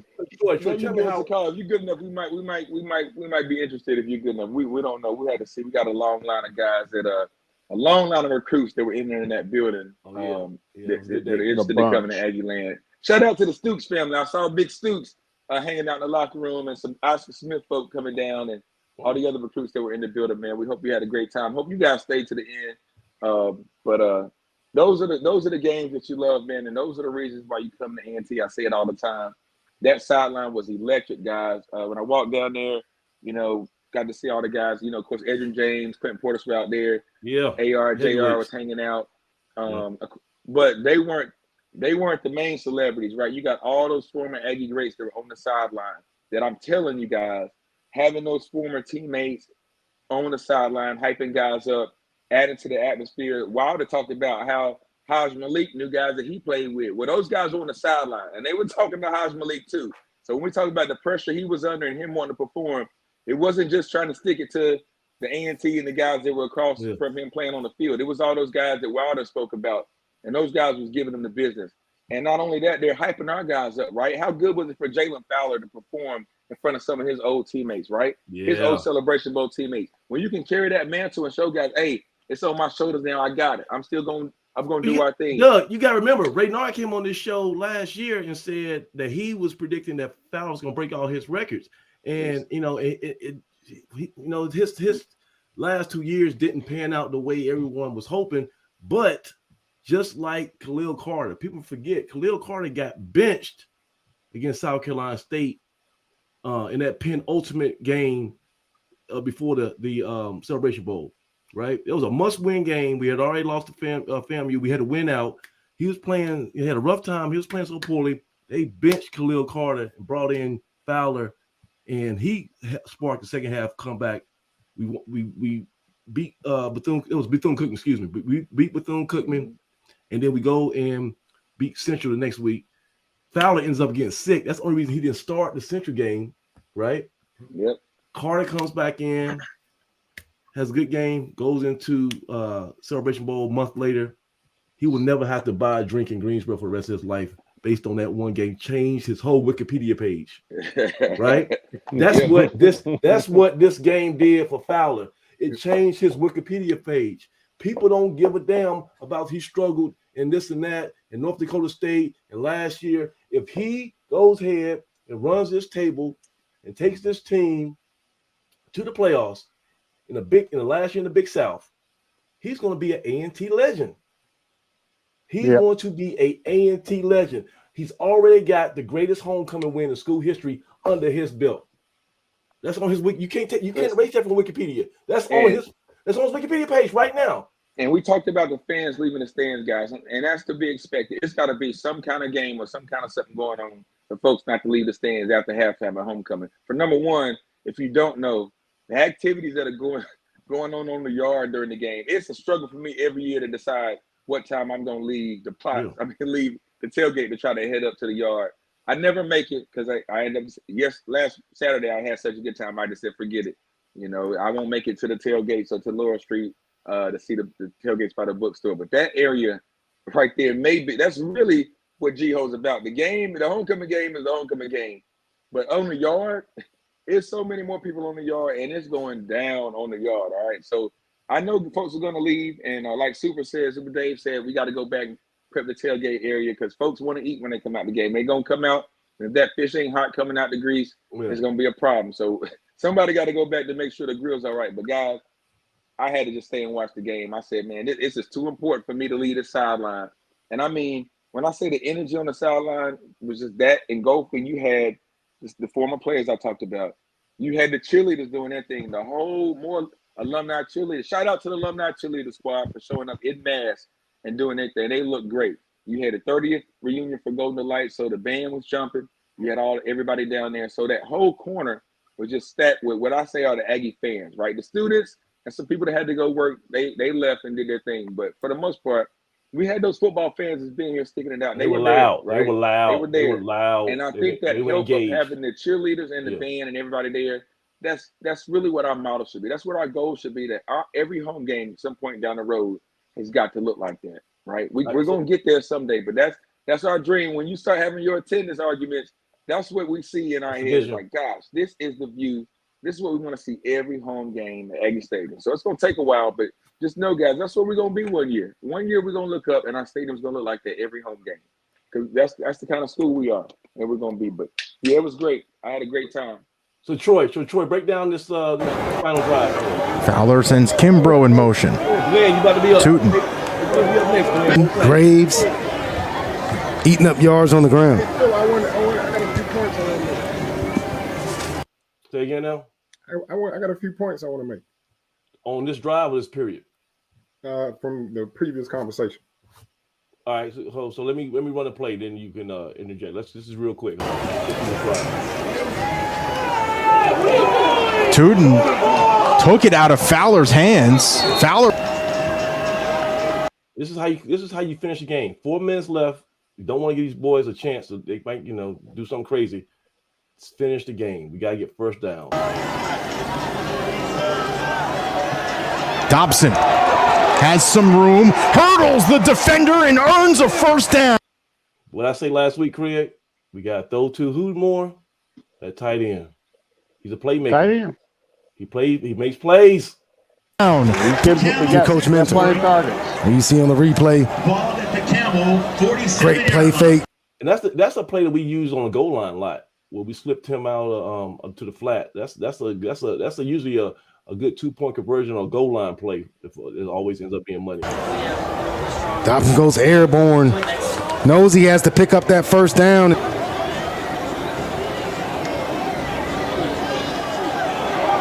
Tootin. Man, we're so blessed to have something like that. Just to have the football IQ not to go out of bounds, just to break down, fall down, get his first down, and keep those chains moving. I think he got 9 yards. He's inside the 40. This is just a terrible play. Now, this is a terrible play. You got to understand this situation. This cannot happen. Timeout to try to force a third down. Fowler goes under center for the first time today. Stop. Just fall down. Just fall down. Just fall down. Just fall down. You're not going to get it. I said the same thing. You're not going to 8 people. Kimbrough. He's still on his feet. And Craig, that's tough to watch, huh, Craig? Yeah, I said the same thing in the stands yesterday when I saw that play. I said, just go down at this point. Don't lose any more yards than you already have. And instead of losing 1, we ended up, I think, losing 4 off of it. So like 6. Now he is brought back way deep in a walking.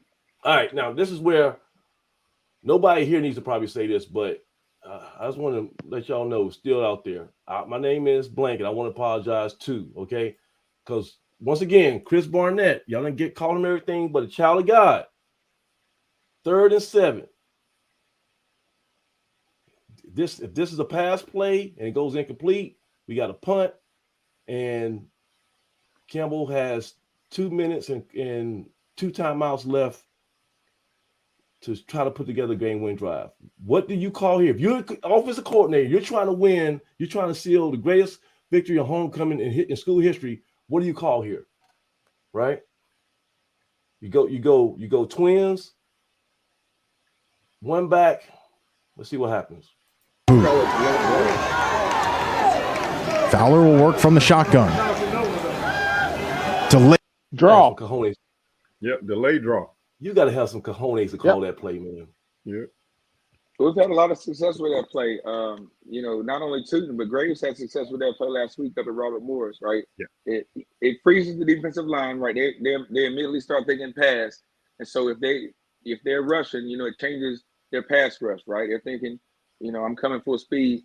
And then you drop it off, boom, they're out of position. You create those holes, right? You create those holes to the D-line, everybody's getting wide. And then when Tootin get a little crease, man, you can forget it. I don't care who you are. He's going to put his leg in the ground or he can run over you either way. So, hey, look, play call. If you don't get the first down, it kind of still puts you in the fringe, a field goal range with the wind blowing that direction as well. So I like our chances of even putting Money Brown out on the field. We had a good day kicking. I ain't kicking a long field goal. Come on. I'm pooch kicking that thing. Why would you pooch kick it with a field goal? Because they already blocked the extra. Game. They already blocked the extra point. It's going to be a low trajectory. All we got to do is. So. The wind is blowing that way. If he gets, let's say we're 2 yards short. Are you you punt it instead of kicking a field goal? No. So right here, if we throw the ball, it's gonna be 4th and 7. If it's an incompletion, if a normal play is 3rd and 7, most 9 times out of 10, offense coordinator is throwing the ball. He's trying to pass. If that falls incomplete, clock stops. They keep their timeouts. It's 4th and 7. You still at the 42-yard line, whatever you were at, and you're punting. You're gonna punt. If this is an incomplete pass, it's a punt, right? So I'm running it again to keep the clock running, which something else freaky happens that kind of throws off the timing of it. Because I'm a guy who counts possessions, and start late, probably about 10 minutes left in the fourth quarter, 12 minutes. I'm counting possessions to see how many possessions are left in the game, how many offense will we get the ball back, or how many stops we need. So in this case, you run Tootin, it keeps the clock running. Right. You're on the fringe of field goal range. The wind is blowing heavily in that direction. He had a couple touchbacks in there. He's kicked 41 yards comfortably in that direction. That's a good field goal for us. That's the Ruiz end zone right there. He kicks the field goal, and the game is pretty much out of reach because they haven't had a chance. They haven't scored it but 10 points in 3 quarters at this point. So the other part of that is this is the play that the kid ended up getting hit. Almost in a similar fashion, Harold got hurt, right? 34, the linebacker for Campbell gets hurt here. And because he got hurt and it was outside of 2 minutes, stop the clock. It stopped the clock, right? It stops the clock, and they run the clock again upon play being started. So the difference is we actually gained some. It helped us out, right? You did not gain.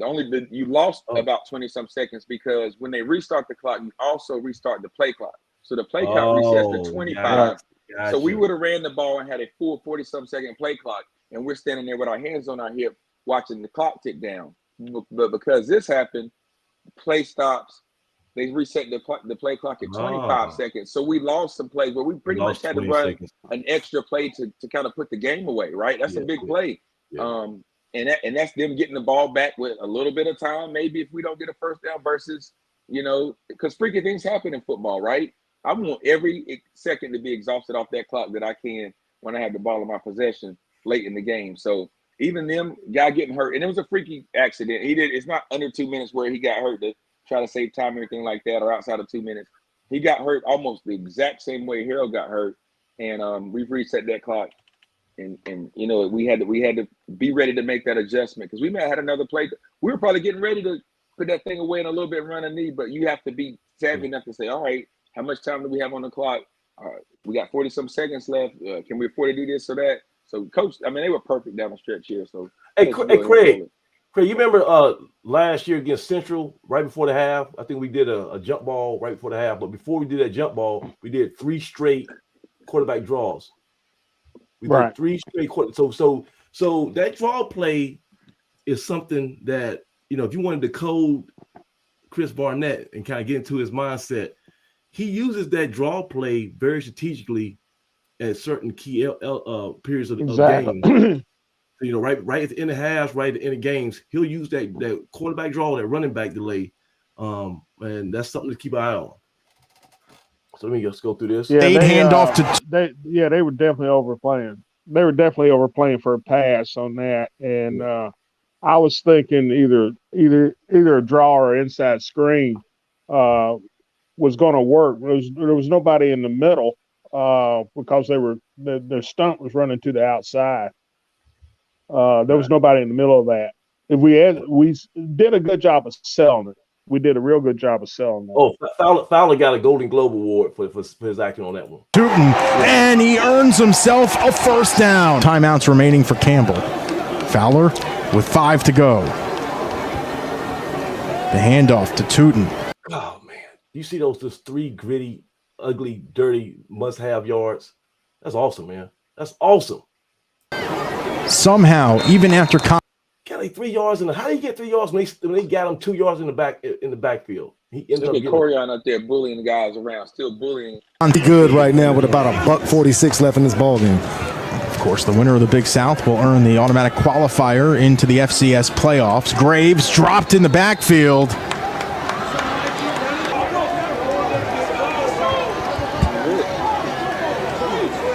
Fowler dropping back. Plenty of time. Throw. We got to go back. We got to go back. Okay, so check this out. 3rd and 11. All right. You still, I guess, you probably might try a long field goal if this doesn't go through. You still got how many timeouts? No timeouts left. 1:30. But you want to finish it here. You want to put a bow in this thing and walk out of the stadium by taking the knee, not by having to knock down a Hail Mary, right? And look at the great. I'm gonna go ahead and say it, man. This is a top 3. You know, we still got North Dakota State out there. I love them boys. This is a top 3 offensive line in FCS football. It might be top 2. Okay, look at the protection. I mean, Fowler was able to write the great American novel back there. He had a midlife crisis back there. Okay, he was thinking about his new Twitter tournament. I mean, Twitch tournament for Call of Duty that he was gonna have later on that weekend. He had so much time to contemplate the meaning of friggin' life. The offensive line block I've never seen on a must-have. When you send it 4, and you got this blister. So I think you sending 5. You sent 5. You sent 5 guys. And look how much time this offensive line gives your quarterback. Fowler drop. He still has time. Dropping back. He could have took 3 more seconds if he wanted to. Back. Plenty of time. Throws to Burkhalter. Has the first down and more. That's a great scheme, but that offensive line, Craig, just tell me. Great scheme, but that offensive line. Kudos to the offensive line for doing what the offensive line is supposed to do, what they do every play, protect the quarterback. You know who I'm giving this credit to other than Jalen Fowler? Let's get some credit before I let my wonderful guy, Mr. Auntie Roy, go. Let's get some credit to the wide receiver unit, Coach Poole and his group. Because we haven't said much about those guys other than they caught the ball. But those guys ran, they blocked, and on this particular play, they DYJ'd. They did their job, right? You got Zach Leslie, and it's not just putting the guys out there, it's putting them in the right position. Zach Leslie's out there by himself on the left side. It was drawing attention and coverage, right? Not only is he drawing his attention, but please believe that linebacker and anybody on that side of the field has got to watch what 19's doing. On the other side, you got Tamon and Warren who have to execute their assignment. They're running they're basically screening and running pick routes. They cannot run into that defender. If they do, that play doesn't work.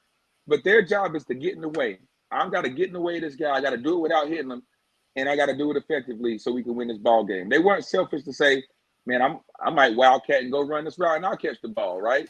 Sometimes receivers get the notion that they are selfish, and that happened. I've been the guy that's like, man, I want the ball. I'm open. Throw me the ball. All right. Mr. Burkhalter, who was at one time upset about his number of catches, right? I told you it's not about the catches. Oh, yeah. A chance to make plays. We had to talk Papa Burkhalter off the ledge, right? Because they were listen, you're going to have a chance.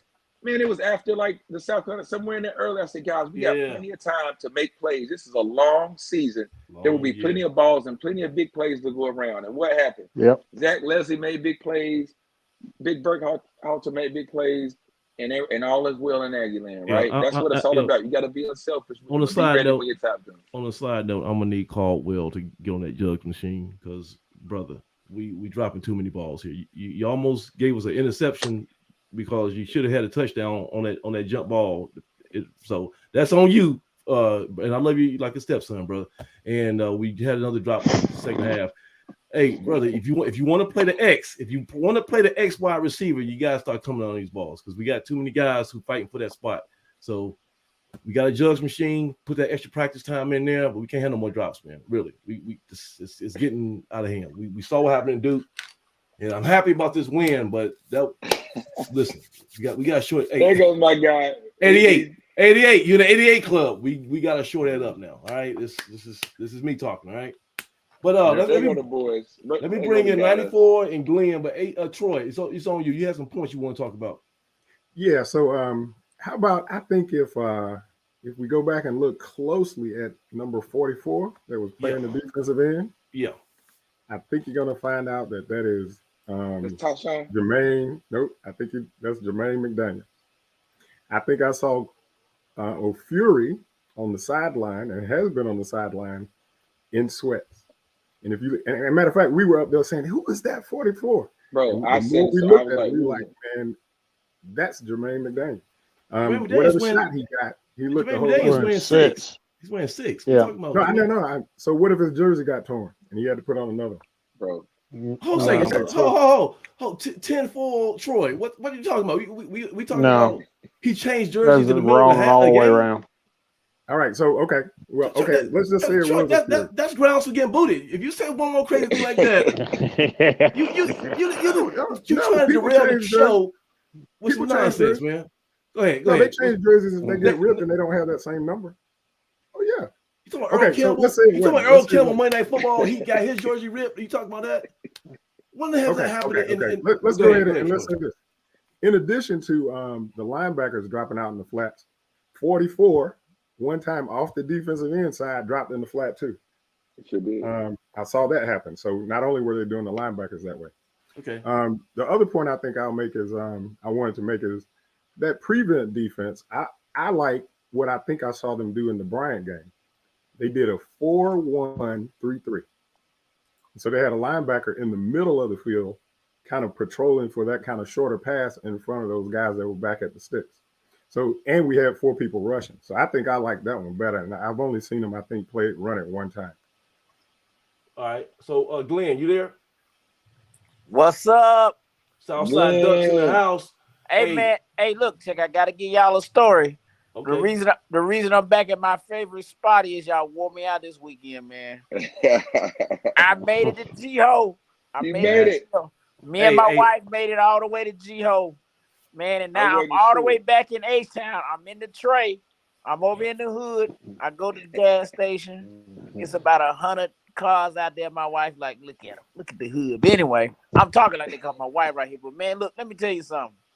Man, I ain't never seen nothing like that in my life. I wore out. I'm tired. That GHOE, man, that was off the chain. Hey, you saw what's the basketball player guy? I can't think now. J.R. Smith. Yeah. You saw he said I've been in world championships, I've been in finals, I've been in Super Bowls, World Series. I ain't never seen nothing like that GHOE. That's what he said. Man, let me tell you something. So you know, me and my wife, we finally get into the blue line. We don't work. My wife don't work the magic, you know, because she feeling sorry for me. Her husband got sciatic, so you know, I'm with a cane and everything, man. But I'm making it to GHOE. But anyway, we make it there. And we see all this food, all these people everywhere. You know, I'm from a PWI. You know, I'm coming from the SEC. Man, I ain't never seen nothing like that in my life. So, you know, I can't even, my wife, she running to get a seat in the doggone stand. I'm sitting up here, the first thing I'm trying to do is eat. I'm just going like, man, yeah, I'm like, just, man, I'm going to tell you. And then let me tell you this, brother, before I know we get to football. Yeah. So then, man, after the game, we finally go up on the yard and go to the plots. Because see, both me and my wife Greek, right? So, man, let me tell you something. I ain't never seen nothing like. Now, my wife, now she went to Alcorn State, okay. So now you know, so she know about all the tailgating, you know, you know she know, but she had to admit when we went up there and saw that plot, man, we ain't never seen nothing like that in my life, man. See, Glenn, a lot of people don't understand, like, you know, especially you just there for football, you got a player, you know, a son on the team, whatever. You're behind the field house with Doug Brown, his family. That's awesome in the RVs. But if you're a little bit younger and you get up off that corner and you go up to like the bookstore and you see the Holland Bowl, it's a different planet over there, right? It's a different planet. Listen. You start getting some WD-40 on that wedding ring and put that thing in your pocket real quick. Cause listen, hey Glenn. My wife's an AKA, man. I'm 50 years old. She let I me hear look. you. Glenn, it's a fountain of youth, though. She let me look, man. I be like, oh, she pretty. Oh, that was pretty. Hey, my daughter was over there. All I tell him is I'm trying to find my son a girlfriend. I'm like, come here, young lady. You are cute. I'm trying to find my son a girlfriend. Man, I get to talk to him. Man. Man, let me tell you something. Y'all got it going on up there, brother. I'll go out. And let me tell you something. And it just now to bring it back home. The game is just what it just made it all just worthwhile, man. I'm gonna tell you, that was so beautiful. And of course, I heard now. I'm just saying it. Just hearsay. Barnett got the game ball. Man, that man. Hey, let's give it up. Let's give it up for that Chris Barnett, man. Because he was the most. If you go to BlueDeathValley.com fan forum, if you like this dude, kind of like this, go through the whole algorithm and just dissect who gets the most hate speech per capita, it's either Barnett or Fowler. I think right now they going neck and neck, and so Barnett, man, of all the Chris, especially after that Central game. Let's just go back to the beginning of the season. You know, he was the most hated man in the Aggie Nation after that Central game. You know, when he had a Jaeger throwing 48 times, he was no good. And now to see the way he outcoached, I don't know who the Central office coordinator is. I mean, the Campbell office coordinator is, but Barnett had. I mean, he took if you talking about going head to head, Barnett ate his lunch. That game plan that Barnett put out there was beautiful. Yeah, I think we got one defensive score, right, in the last couple games, the interception with Jacob Roberts for the most part, right? But what are we averaging points-wise from South Carolina State game? It's north of 30-some points, right? Other than the Bryant game, we've been close to scoring almost 40 points a game, guys. So, I mean, we're giving them the game ball now, and I know people say your opponent, you know, Robert Morris and Eric Waters, but you still got to go out there and score points. You know, in some of those games, we scored those points in one half, right? We didn't even score them the entire game. So, and last week don't count because if we needed 70 against Robert Morris, if we would end up scoring, you know, a duel, whatever, if we needed to score 70, we could have scored 70. We probably would have scored a lot more points against Bryant if we hadn't made that quarterback change. Well, we talk about, you know, showing what you show and what you put on film. And we showed some different looks and maybe show some schemes. And there's some stuff you don't want to show. So maybe after the Robert Morris game, maybe you want to get out of there without showing any more or having to exhaust any more of your resources or your guys. Oh, yeah, right? Yes. I have no complaints on the second half. I knew that second half of the Robert Morris. And I left at halftime. That's, you know, there was nothing that Robert Morris showed me. They could have got 4 onside kicks. They weren't scoring 30 points against us. So even when, you know, they had the busted play and I saw they scored 14 points, there was no point in that game where I was worried that we was going to lose, right? So I don't have a problem with how that game panned out. If you want to save some stuff, you want to get vanilla, if you want to pull guys out, this was the heavyweight fight. This is Ali Frazier, you know, GHOE. So you put all your ducks in that. But moving forward, man. So, but I'm sorry. I got to stop talking because obviously I got to say some of this voice tomorrow, and I want to hear what our guests have to say. But I'm just laughing at the fact that we're having this whole conversation. We've been out here this whole time. And we ain't even talked about the fact that Tootin ran for 250-something. 250-something, right? Hey, hold on. Because I expected if he ain't getting 100. 250. 100 in the first half. If he's not getting 100 in the first half, then, you know, that would be news. We did everything right. We passed the ball. We ran it. We, like you said, we did everything right. That's it. So I'm gonna tie this in with my last statement, which is, and I know it can't happen, but here's a guy that's down. So I'm just saying, I'm just gonna say this, right? Which is the MEAC really needs to make NCAT honorary representative because there ain't but two good teams. The best two teams HBCUs in the Let me country. cut y'all. Let me pump the brakes. We don't say that word around here. This is A&T. We don't say that cat thing. That's what the young folks messing up. We don't acknowledge that. Say? Correct me. A&T. Okay, all right. Go with T. Let's go with T. A&T. MEAC needs to make A&T the honorary representative to play against Jackson State because the two best HBCUs in the world, baby. That would be a showdown. And then now let me tie it in because then you got Shador versus Tootin. And now Tootin becomes a Heisman Trophy. If he don't get it this year, then you just setting him up for next year or the year after. I'm telling you, man. And then because now Prime, I'm a CPA. He about that money. Yeah. Because Prime when he go to the Celebration Bowl, he getting a check. When he go to the FCS playoff, he cutting the check.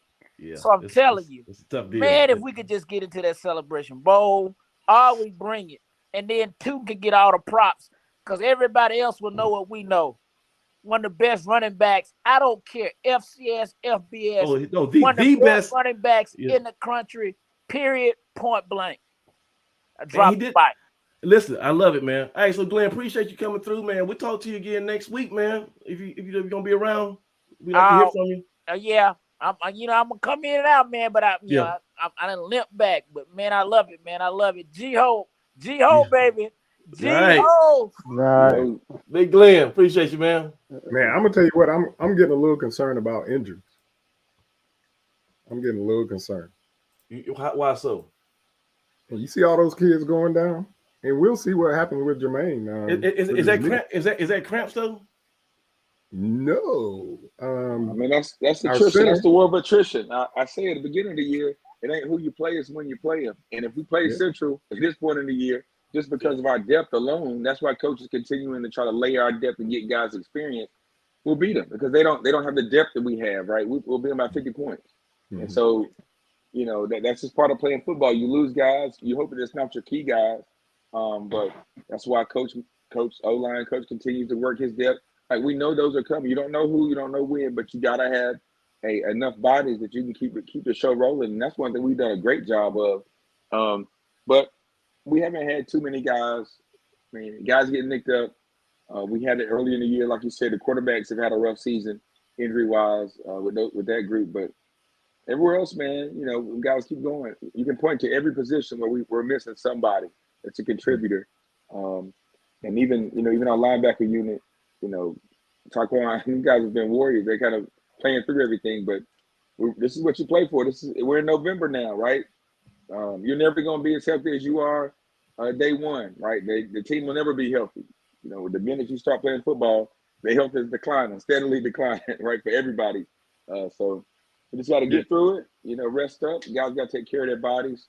And like you said, luckily we've had some pretty decent weather. It hadn't been too cold around here, so we'll get some good practice in, and we got to finish strong. It's November. It's all on the table.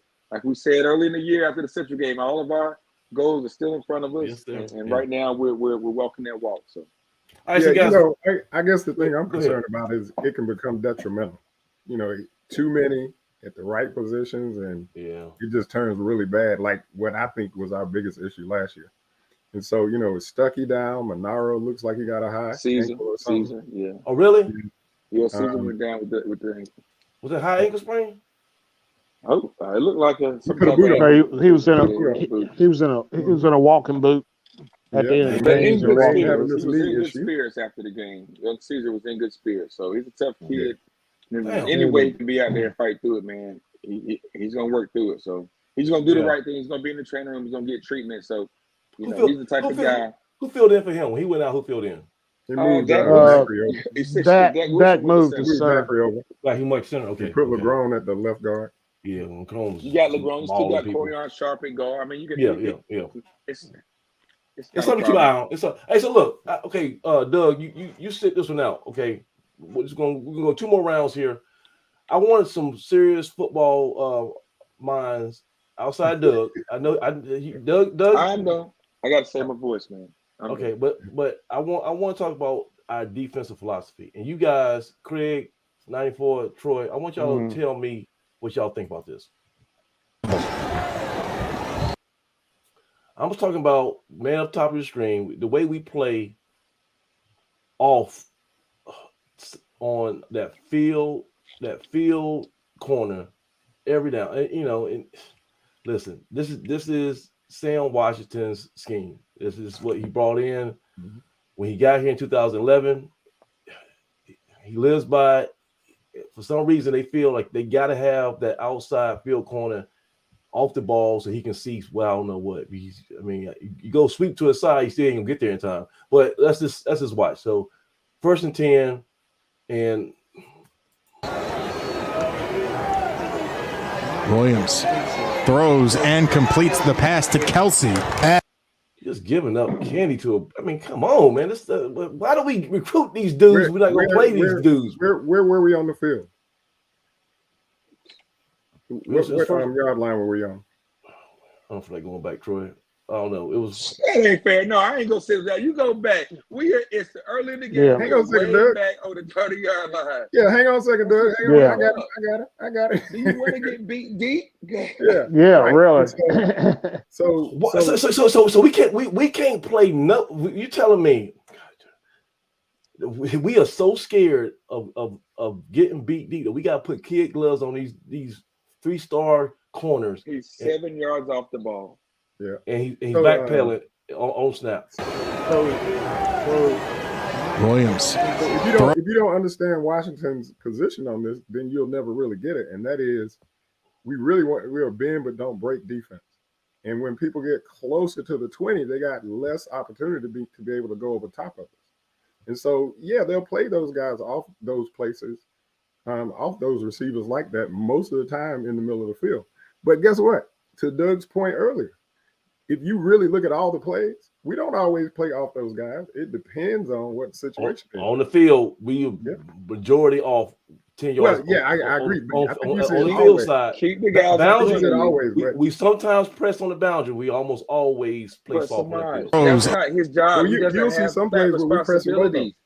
He's a cornerback playing zone. He doesn't have responsibility. He's not a flat defender. No, Jacob Roberts was the flat defender on his interception route, right? He got underneath the coverage, underneath the the receiver, and made an interception. There's a guy that has responsibilities for the flat. That is the outside linebacker or Dupree in this situation. Sometimes you get underneath him. Now Dupree also may have had a guy that's holding him inside, right? He's got a lot of ground to cover. That's why you got to be a special football player to get out to the flat, stay underneath. And it's not always about just making the play. Sometimes it is having the quarterback have to make an adjustment to his throw, having to throw over top of you, having him to account for you, right? Okay. That guy's playing in space. He's got hook to curl. Yeah, let me add this. But I understand what you're saying, though. I do understand what you're saying, but Troy, I'm gonna give you the point. But I'm saying, just keep in mind when you couch that statement you're about to make with the fact that we about to play Charleston Southern, we about to play Garner Webb. And these are going to be the 2 best quarterbacks on our schedule remaining, okay? And they don't throw 70-yard, go routes. All they do is throw hitches and outs and slants and seams. That's all they throw. And if we going to give that up, I'm talking about we're showing that, right? We're showing that at the line of scrimmage. Yeah, that's fine. Okay, but go ahead. I'm sorry. Go ahead. So think about it like this, though. Yeah. How many championships has Sam Washington won as a defensive coordinator? Oh man, come on! Don't do that card. No. I'm just saying. Please don't play that. Please don't play that card, man. How many times has his defense been like top ranked FCS and conference champion? Winners. Okay. And so the thing works. Yes, those quarterbacks can throw the ball, but there are going to be some times in some situations where, guess what? We're going to press their receivers. All right. So I didn't want to do that because I was in celebratory mood. Okay, I didn't want to do that. All right. But let's check. But check this out. It works. It works, right? Yep. Damn it! They threw for 426. I got to chime in. They threw for 426 yards on us. Yeah. How 535 yards total offense. Well, they threw it 47 times. I mean, good Lord, you're going to get some yards. He's putting it up 47 times. Yeah. Guys, I got to chime in. It does work as long as we're getting pressure on the quarterback. I mean, everything hinges on, those front four doing what they have to do. And that's what Coach Washington will say. Hey, it's that pressure that we got to get.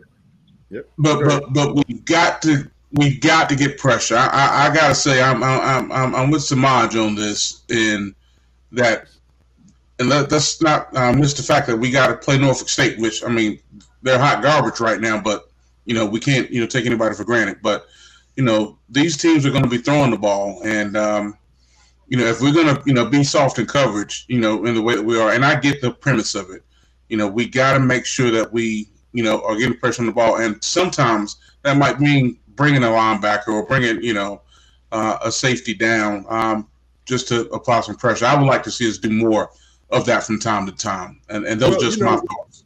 They do blitz every now and then, and completes the pass to Kelsey. He doesn't want to do that a lot. Ass up. They always blitzing. Once again, I'm going. Let's look at the field in the secondary. 2nd and 10. Okay, that's the boundary, and we. I thought we played press coverage on the pass to Kelsey. No, ass up. I said we played press sometimes, not always.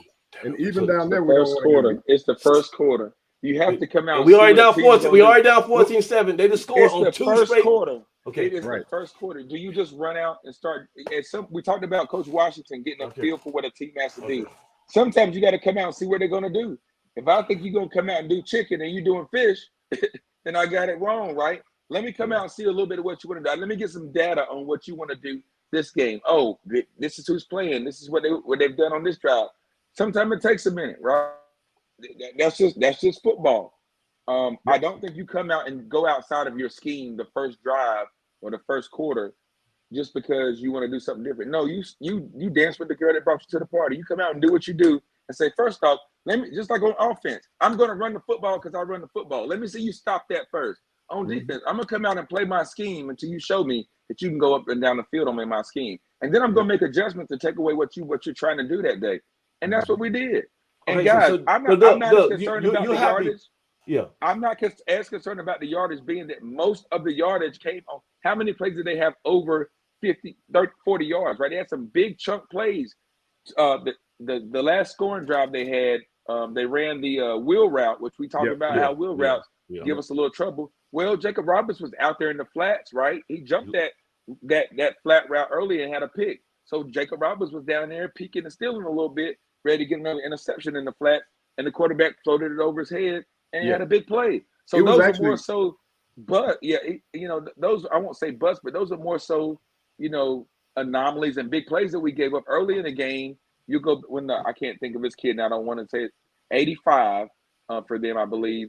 Caught a little route, the little quick slant route where Taj Malik was looking to the flats again. His head and his eyes were looking right at the flat defender, and he almost threw somewhat of a no look to the slant guy, right? Nice and I was like, man, I know he didn't throw a no look pass, but his eyes and his visor, everything looked like he was going outside, and our defender actually slipped trying to get back. So I know we were looking at the quarterback's eyes.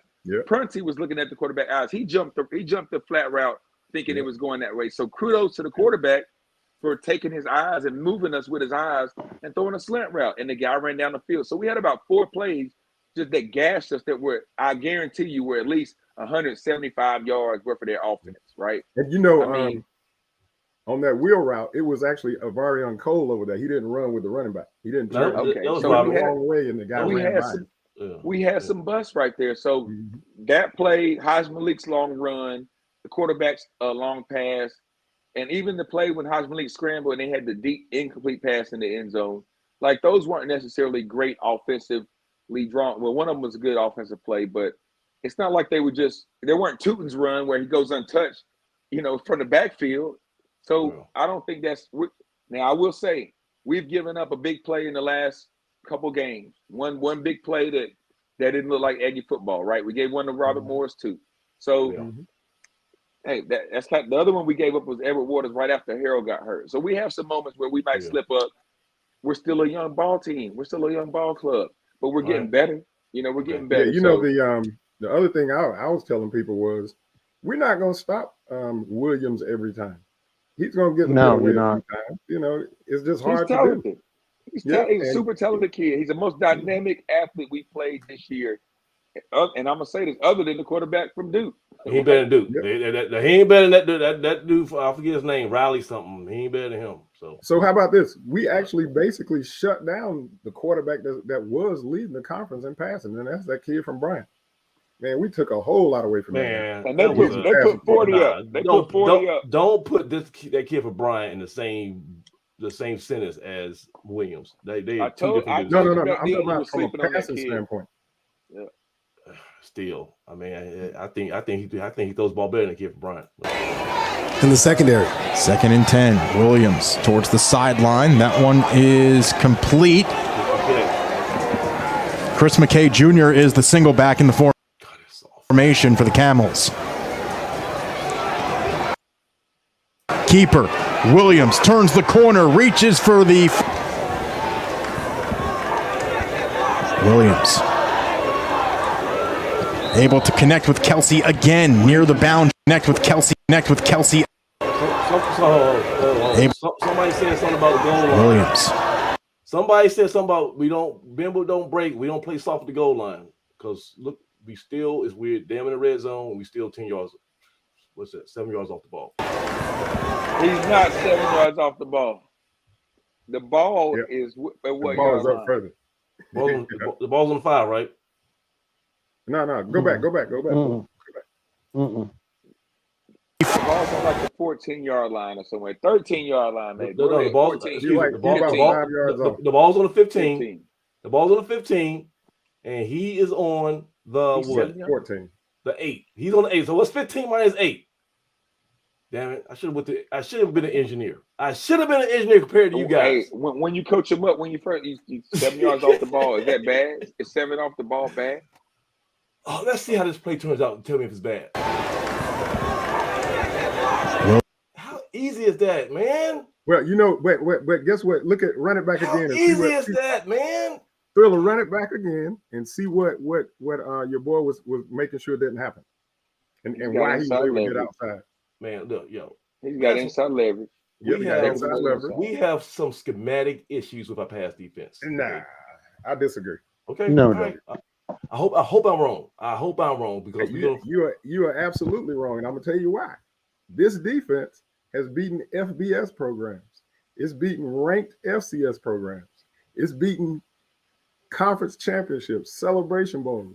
It's the same defense. Yep. And I don't know why y'all whining so much about it. It's just I'm amazed at it. Because he don't have nothing else to whine about. Troy. That's what it is. You know what I know what it is? I know what it is. Everybody wants us to always sack the quarterback, no rushing yards, no passing yards. Yeah. Everything needs to work every time. And if it doesn't, man, we're screwed up. And I just don't think that's the case. Craig, what's the only way we lose to Gardner-Webb? What's the only way we lose to Gardner-Webb? Are they gonna run the ball on us?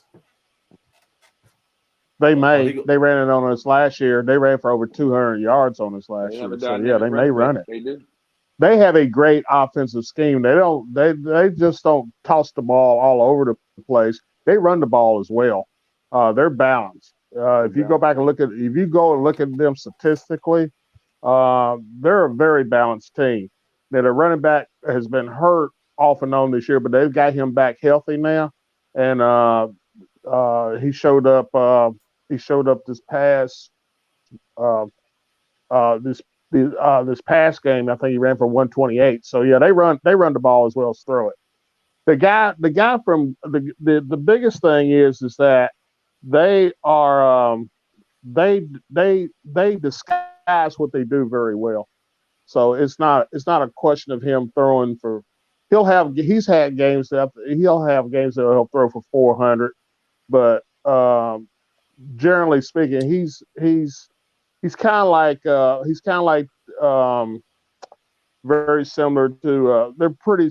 I'm trying to think of who they would be similar to. They're similar to Charleston Southern, but Charleston Southern this year doesn't have a running game.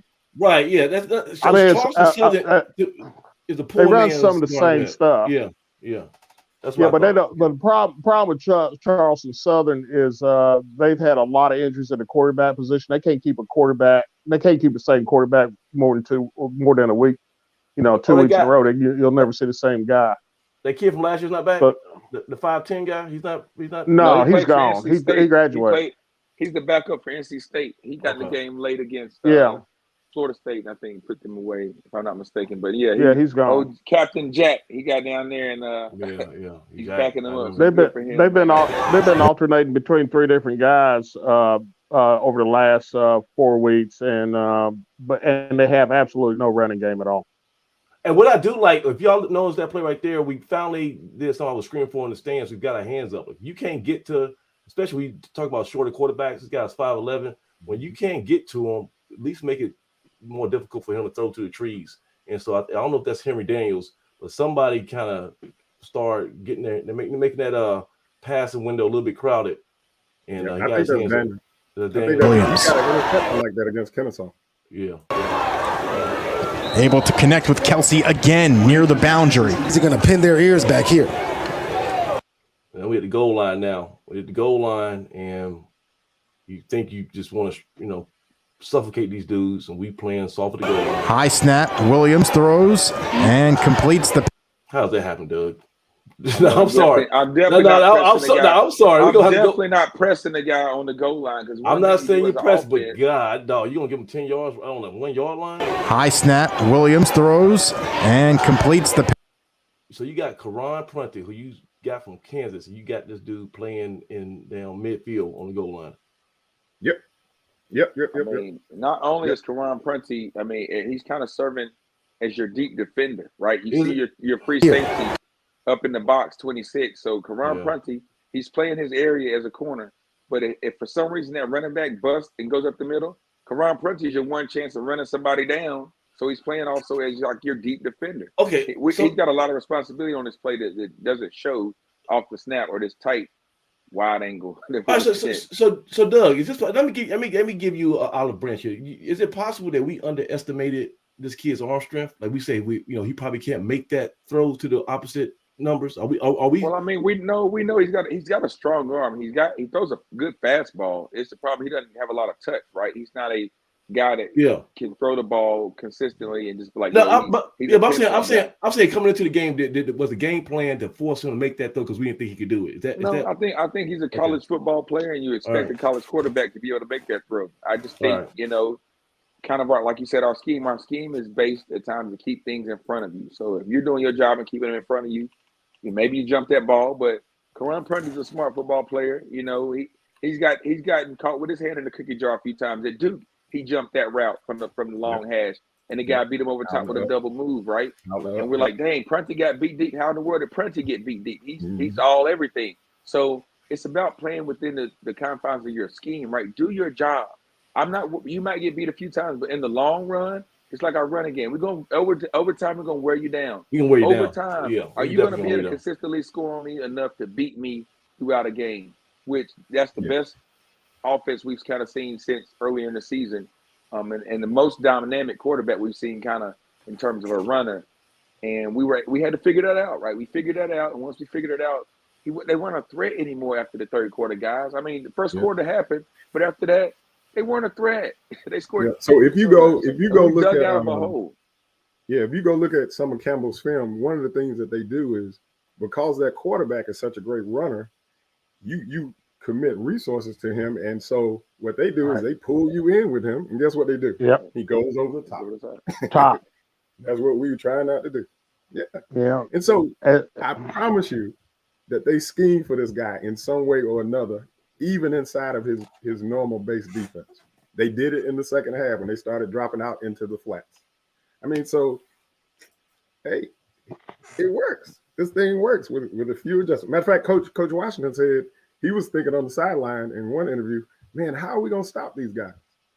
And they went in and made some changes, and they stopped them. And I promise you guys, I'm going to stop barking here in a minute, but it was poetry in motion. Like I said, I go on the sideline. Typically, I'm maybe watching the game and whatever else is going on. But I had, because a lot of things were happening down towards the end zone that I was in or that area of the field, I got a chance to hear Coach Howard and Coach Washington and those guys making those in-game adjustments, and Coach Washington changing stuff and doing stuff. Like, you should see him in his element. You talking on the sideline or in the locker room? On the sideline? From the sidelines. From the stands, you see him kind of just standing there, and you don't know what he's saying and what he's doing. Okay, but all he's a thinker. Coach Washington is a thinker, bro. Yes. He still has his defensive coordinator hat on most of the time, or his head on.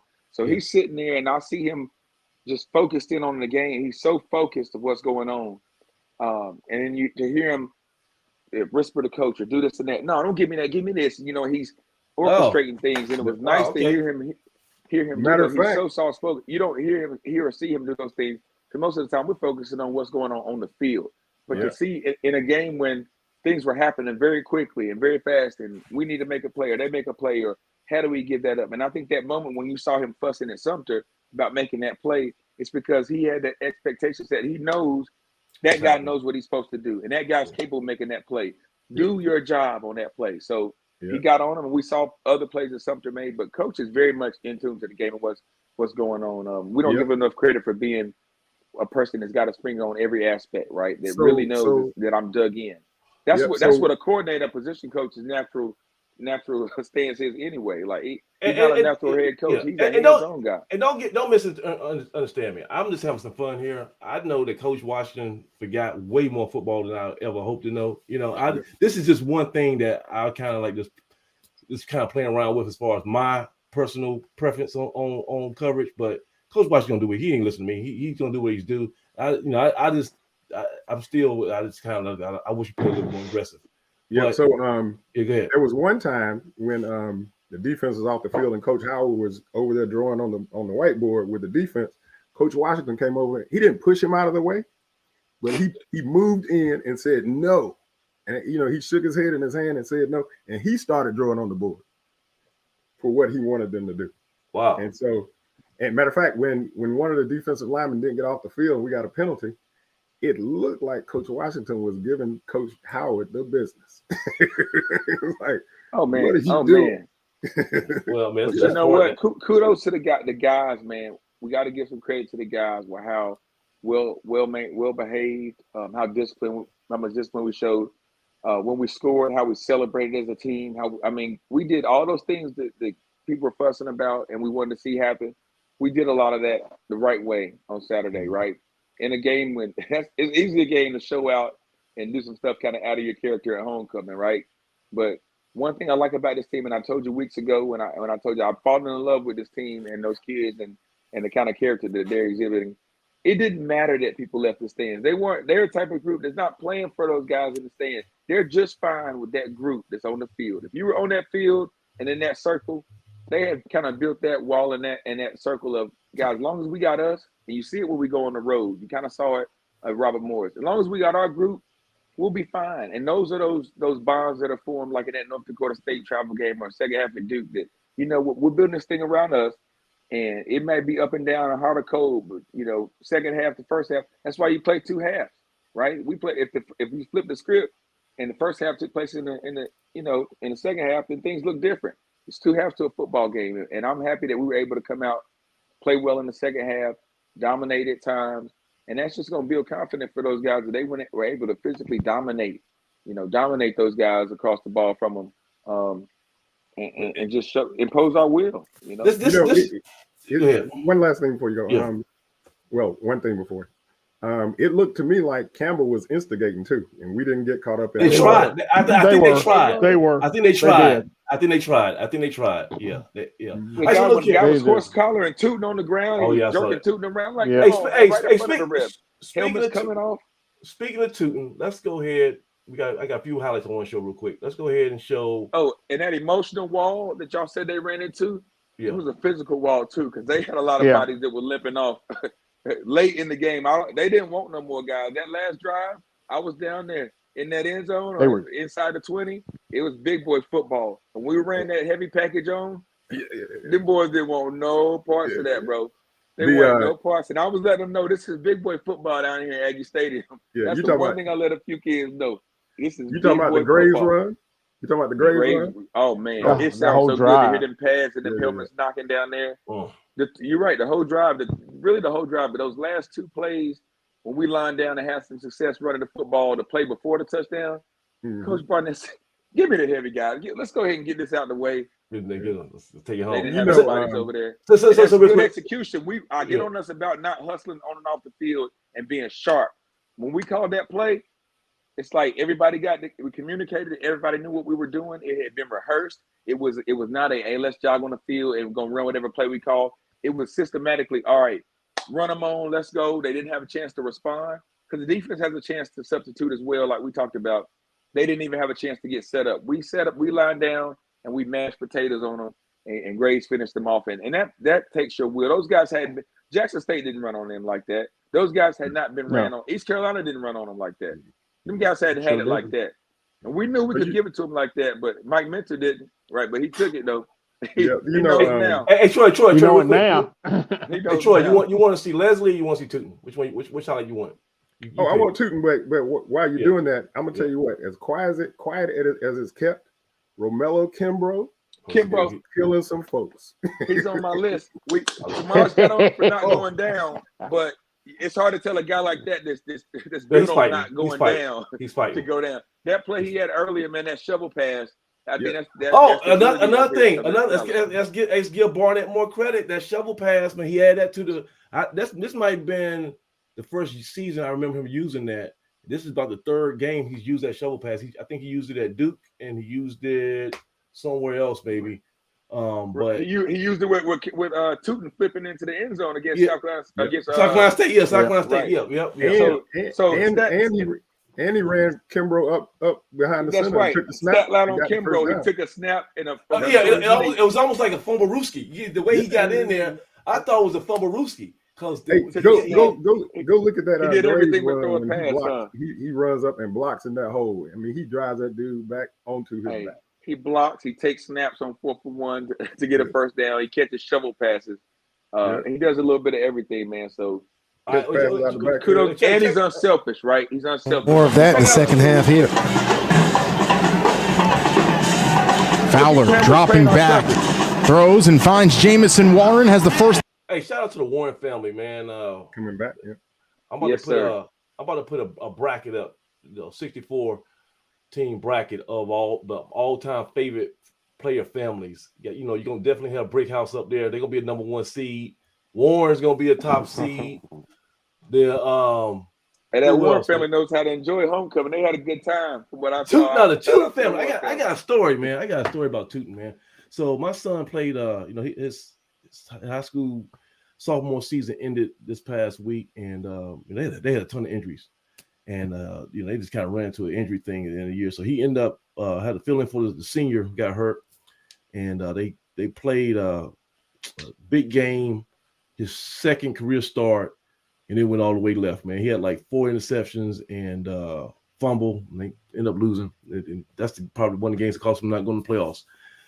So he's down and out, man. That dude was like listening to Nina Simone in the morning. I don't know how he got Nina Simone on a CD player. He was in some blues, brother. So I had to wake him up, make him take a shower. So we gotta go. But so I took him to the what game was it? What was the last game we played? Was it Bryant? The last home game. Edward Waters. Yeah. It's Edward Waters. So I took with me to the Edward Waters game and made him come on the sideline just to snap out of it. And he's trying to get over it. He's like, let his team down. So we leave halftime, go get some food, and went to concessions. So I was like, well, I can't eat. We were on the track, so I was like, can't eat the food on the track. So let's go find somewhere to sit down. So we walked all the way down General Mission to the end, by the field house end of the home side. Go in there, go in the stands so we can eat some food. We end up sitting right behind Bashar Tootin's family, right? And when I tell you, man, they got the coolest, classiest, nicest family that you would ever want to meet. His dad, his son's out there, scoring touchdowns, breaking records. His dad literally spent the whole second half of the game, pouring into my son, talking about, giving him stories of when Bashar had rough times and bounced back. I was talking about this dude was the salt of the earth, just helping, help raise his spirits.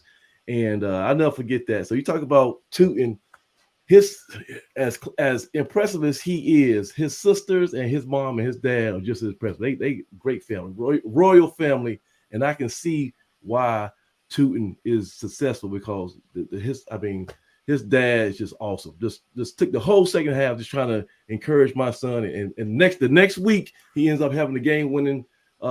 He helps his team beat their opponent game-winning scoring drive. So it worked. Whatever advice Mr. Tootin gave my son, it worked. So I'm always going to be in debt for him. So look at Michelle after this nice play right there. Down and more, and is taken down out of bounds at around the 30 to operate. So this is the pride of New Jersey right here. Back there today. A&T's offensive line is huge, averaging. Look at that. Look. Let's just go back here. Yeah, that little hesitation step. Good night. He waited for the traffic to clear. Yeah. Nobody laid a hand on him. Listen, usually I refrain from just talking about, Tariq, and we just don't want to compare anybody to him. But this reminds me of Orlando, Florida against Alabama A&M, where there's like three guys who had an angle. Like number 0 or whoever that is on the 35-yard line, you have no chance of making this tackle. Number 21, you see what's happening. 21, and I know y'all. Shout out to Will Bradley. Doug, one of your old teammates, he's a local guy who does a lot of training. He actually does some training for Campbell with that speed, and they're gonna have to get his services again. And he got to do some extra work because 21, as good as he is, look at how little ground that number 21 gains on Bashal Tootin. Right there. I think he was going backwards, wasn't he? My Lord. 0, what are you doing? It's a waste of time. Just stop right now. You're making yourself look silly. 4, number 4 at the 4-yard line, 42-yard line, he's turning back. He's not like he's getting blocked. He's not. Ain't nobody blocking you for it. You don't want the parts of this. 21, you got Deion's number. Let's see if you got Deion's speed. It's lost. Right there. There's no chance in hell 21's catching up. Ain't no chance in hell. Bashal Tootin is the baddest man on the planet. He is the best running back in LCS football, bar none. I don't know what the finals. I don't know who's the quarterback for Missouri, Western Tech, though. But I can't imagine anybody who is better to Walter Payton. This got to be. He has got to, especially with the stakes this high. Big South elimination match. Greatest homecoming on earth. And you went for 240-some yards and how many scores? 256 and 2 touchdowns. You shorted him. 256. If he's not in the top 3 in the Walter Payton finalists after today, something's wrong. And so the problem is you got a few quarterbacks, and quarterbacks. Yeah, there's always somebody. But check out 21. 21's already grabbed his hamstring. 21 is already acting like his hamstring is tight on him. He ain't even got 10 yards to him. Around 330. That's bad, bro. That's how I be running in my sleep. When I'm dreaming, I'm running from Freddy Krueger. I'm running like 21 pounds, and he's pumping his arms too. He got the perfect form. He's just trying to think high knees. It ain't working, son. 21. You can lift your knees as high as you want to. It ain't happening. Open up this hole for Bashal Tootin to the 30, 20, 10, and into the end zone. Back. You got to give it up from the top, man. You got to give it up from the top. That's something else, man. There is no reason that guy should not have been able to catch Tootin. Consider, look at that coverage. Look at that coverage, Samaj. Look at it. They awful deep, aren't they? They awful deep, aren't they? That looks familiar, right? So that coverage is okay for Campbell to play for some reason. They're a good FCS ball club. They're a good defense. They're playing awful deep out there with press coverage in the boundary. That looks familiar. We're not the only FCS club that does that, Samaj. But this guy had no reason he shouldn't have been able to at least put a hand on my guy Tootin, other than the fact that Tootin is that electric, man. A&T's offensive line. You're right. We're blessed to have that kid, man. Oh, man. I'm telling you, y'all better not take it for granted, man. Who is this over here on the end that's hitting that defensive end? Is that Kimbrough? Or was that the tight end? I can't tell. I don't know, man. But it's mashed potatoes, bro. And it was just. We're gonna come from. I think that's let me see. It's taken down out of bounds at around the 30 to operate back there today. A&T's offensive line. I think it's 83. Line is huge. Yeah. So, hey, Coach Reese. What up, Coach Reese? Hey, you told us start giving love to that blocking. So let's highlight number 83. He sealed that edge. Averaging. God, that's nasty. Hey, that's like you playing Madden on easy mode and you just 10 times faster than the competition. The computers can't catch up. That's nasty. Around 330 pounds, and they open up this hole for Bayshall Tootin. Ran away from 2 cornerbacks. How about that? As Craig said, that's sprinter speed right there. That's track speed. Hey, and you gotta think, man. They said Campbell's like, look here, they're gonna come out. They get the ball back first on the second half. We need to get off the field. They're gonna probably try to establish a running game. That's key on 33. And you know, all week long in the press conference, Mentor said we can't let 33 beat us. What the hell? One more time for the cheap seats. What does 33 do? Line is huge, averaging about 330 pounds, and they open up this hole for Bayshall Tootin to the 30, 20, 10, and into the end zone. Touchdown, North Carolina A&T. Tootin into the promised land for the second time today. Bayshall rootin', Tootin shows not only power in his game. Look at that. Look at our guy. Who's that right there? Who's that right there? Jermaine, Batman Martin. Man, listen, the best thing about homecoming for me is I got a chance to I haven't seen Jermaine since one of the press conferences during the season, man. And you know, his career didn't end like everybody expected it to, and just the injuries and just a lot of frustration. But I got a chance to shake his hand, look him in the eye, and tell him, man, just thank you for everything he did. Because like I say, when I go to Winston, or I go to Reedsville, and and I come back to Greensboro, there's a sign on the highway that says HBCU National Champs, right? And that I tell him the stuff that he accomplished, it makes my degree have more value. When I tell people I go to A&T, they the Black College Celebration Bowl, and that's what Jermaine Martin helped bring about. And even though, like I say, Doug, they say football ends badly for almost everybody. It didn't end the way we wanted it to for Jermaine, but he's an A&T legend. He, just everything he gave us. We got to make sure that we give this man his flowers. And I'm glad I got a chance just to shake his hand, thank him, because that's a bad dude, man. We don't want this to be like on to the next. Okay, now it's all about Bayshall Tootin. We need to appreciate what we had in Jermaine Martin also. Just like we kind of forgot about, not forgot about what we I don't know if we appreciated Markel Cartwright to the fullest extent when he was here, And so these guys, it seems like they grow on trees. Trust me, you can go to ask a lot of programs. You don't get these generational running backs back to back to back like we've gotten.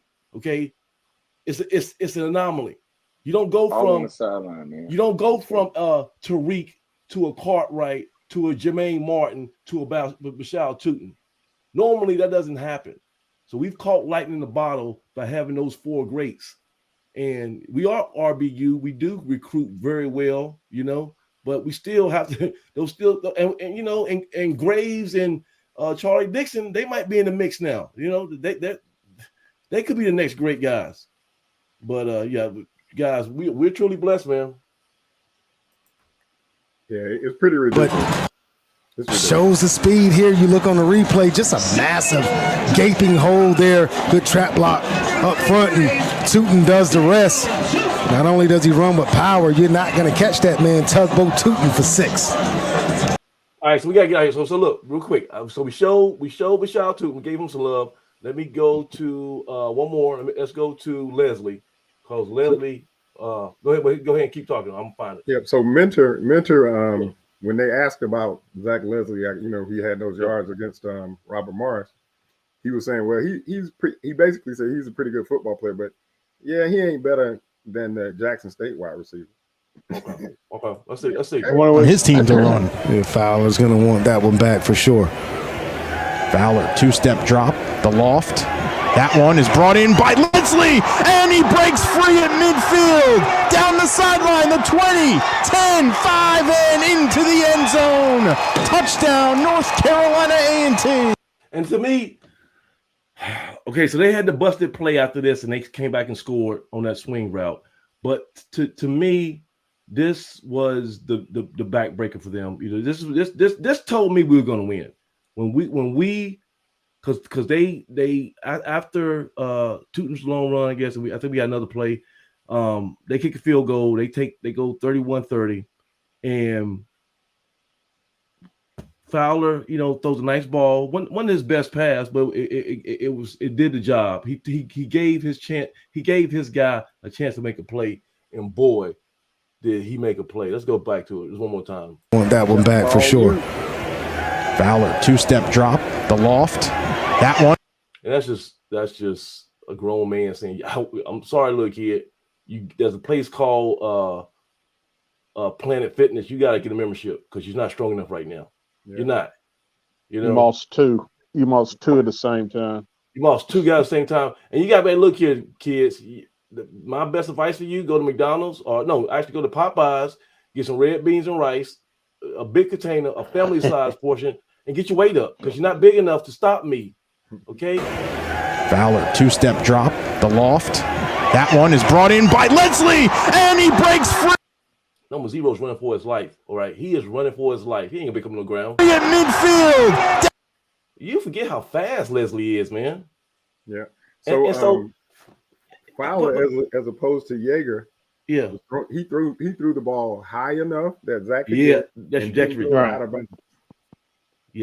Yeah, and the ball didn't with Yeager, the ball's kind of selling off to the. The must tell us we got receiver. You just got to give the guy a chance. Just put it in his catch radius. Zach's got a great catch radius, probably as best we've seen. And we Burkhalter 1 and 2. Yeah. I mean, we forget during those years with Ebel, man, there was nothing that we said then that Zach Leslie is just as talented and just as good as a playmaker, right? He made a lot of plays for us down the stretch. I mean, East Carolina alone, the one-handed grab. I mean, he's got a long list of plays, and health has been an issue for him. But we know when he's healthy, he's dangerous. And of course, we talked about Mike Minter in his comments where he was pointing out Jakari Caldwell was the guy that they needed to stop and just totally disrespected Zach Leslie as well as Burkhalter. So we said then that, okay, you'll see him next week. You'll find out. Guys came out there and did exactly what they had to do, or what we wanted them to do. So down the sideline, the 20, 10, 5, and into the end zone. Touchdown, North Carolina A&T. Zach Leslie. I think that one's going to be. You see on the replay, Fowler just lofts it up there. Leslie, Moss and the defenders. Breaks the tackle. Defenders collide into each other. Breaks the tackle. Leslie, Moss and the defenders. Breaks the tackle. Defenders collide into each other. Leslie's off to the races. Long stride. Looking like Randy out there. You got mossed. Damn. Damn. That's on national broadcast. That's rough. All right, so guys, look, it's almost been 3 hours. We gotta get out of here. So look, final thoughts, guys. Let's go around the horn, man. The greatest homecoming win in A&T history. 94. Sum it up for us. Final thoughts, man. What's your takeaway from this whole weekend? What are you looking forward to? Give me something. We control our own destiny. Bottom line, 3 more games. We do what we need to do, and we're in the SCA playoffs, and we're leaving the Big South as champions. What more could you ask for? Troy. I think the only way we lose any of these last 3 games is if our running game stops working. As long as it's working, I think it's going to be difficult to beat us because it opens our pass game up. And it allows our defense to be able to not be able to go after the quarterback. So I think that's the all right. So Troy, with that being said, how do you approach next week with Norfolk State? Because I mean, in the whole scheme of things, what do we get out of it? I think hopefully we'll be able to build some more depth, get some of these younger guys and guys that don't have as much experience some time. And what I mean is we put Norfolk State down early and we play more players. Another Robert Morris is get him out of there by halftime. Yep. And gas up the bus. Yep. Douglas. Oh, by the way, Doug, man, seriously, let me just take a side note, and I want to really just acknowledge your family and your mom, your dad, sister, all your wife. I mean, everybody. That tailgate that you put together every home game, but especially on homecoming. I mean, it's geez Louise. That's the highlight of my GHOE weekend, man. Just to see everybody, and it's right there, perfect location in front of the field house. When the players come out, they come smack dead into your front door of your tent. And I don't know how many people y'all have involved. I know y'all got banners and stuff. It's probably a big operation. I know it's not cheap, okay, and but for you guys to feed me and my 2 sons, and also anybody else who slid through there, y'all fed the whole band, the whole football program, every parent. Oh, we might even got help Coach Hall sign the top baseball recruit because he came through there and he didn't want to leave. This some kid from Florida.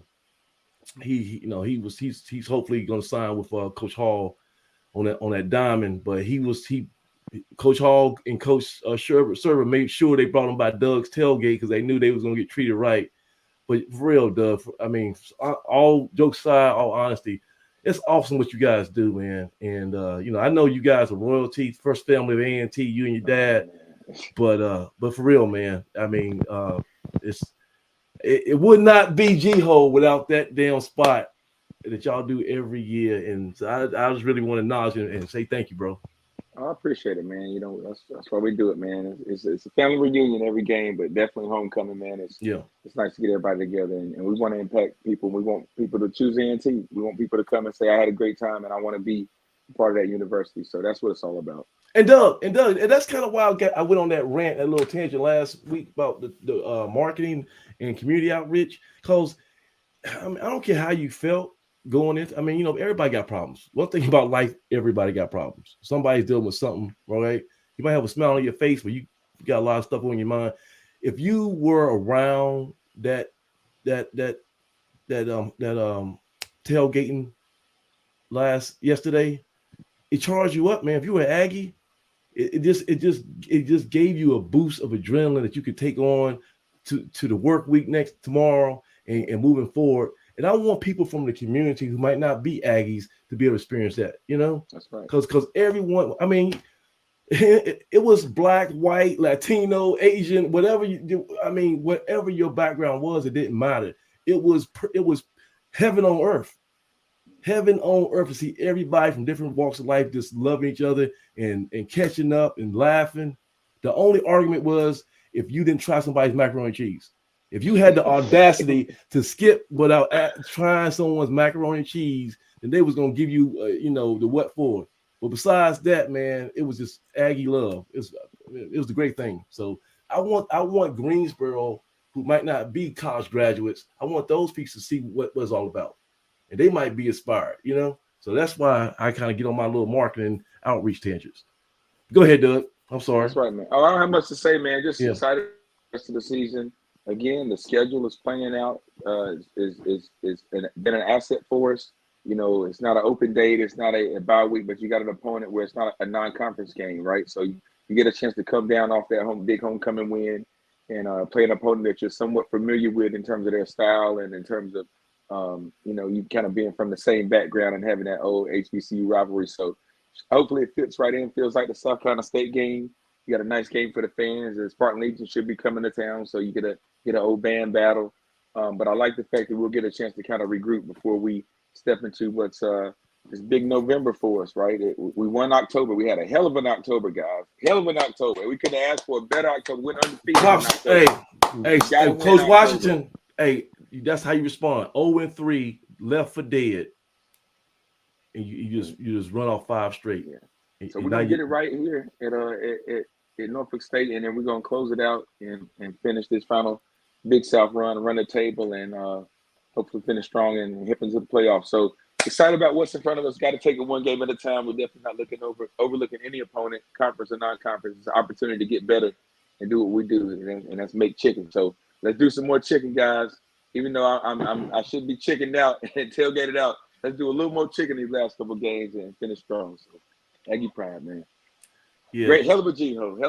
It's going on in the book. One of the best ever. One of the best ever. All right, Craig, take us home, man. Yesterday was one for the ages. It'll be a memory for those who were in attendance, it'll be one they'll never forget. They'll be talking about this after I'm long gone. And this was one of the most satisfying wins I've ever been privileged to watch A&T football. I've been watching A&T football for damn near 40 years. So we've got Norfolk State coming up this week. They're having a down year. but they can they can be dangerous. They've had some issues and both on and off the field this year. I think it's affected them, and but they're a team that you can't overlook. We can't overlook them. It's a non-conference game. Hopefully, we'll get some guys a chance to heal up. They might have got nicked up this past week. Go in, like Doug said, go in, take care of business with the same attitude we did with Robert Morris, and go ahead and dominate this thing early, so we can give everybody a blow, because we've got 2 more conference games left, and then neither one of them is going to be easy. But this homecoming, I did a lot of walking around yesterday, making rounds and seeing a lot of folks and shaking hands and sign 1 or 2 autographs, whatever that was. The mayor.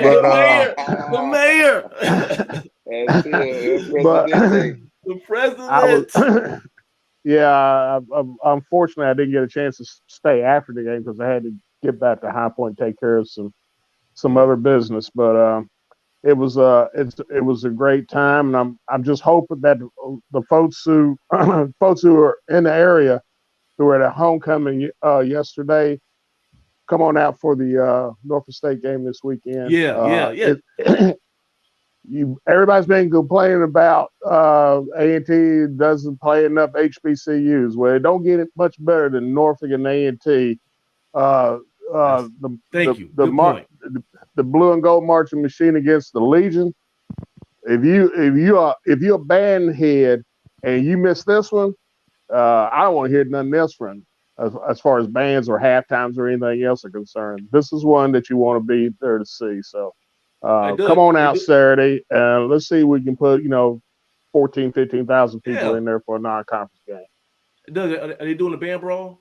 I don't know if they're doing a band brawl this week. But I know if they're able to work one out, they would. And the show keeps on rolling for the band. They got the good announcement that they're going to Macy's, right? I mean, not Macy's, the Rose Bowl parade the next couple of years. So I'm not sure if it's 24 or 23. I heard it was supposed to actually be 23, but they announced 24. So we'll see. Oh, you're talking about Rose Bowl? Yeah. I think 24. Yeah. Yeah. Oh, so it's not this year coming up. There was some confusion between the announcement and what the actual year was. So I'm not sure if what they announced was right or if it's actually 23 the year coming up. So we'll see. Right. But they're keeping on. So look, this is Norfolk State, so I'm going to challenge A&T. I know y'all watching this.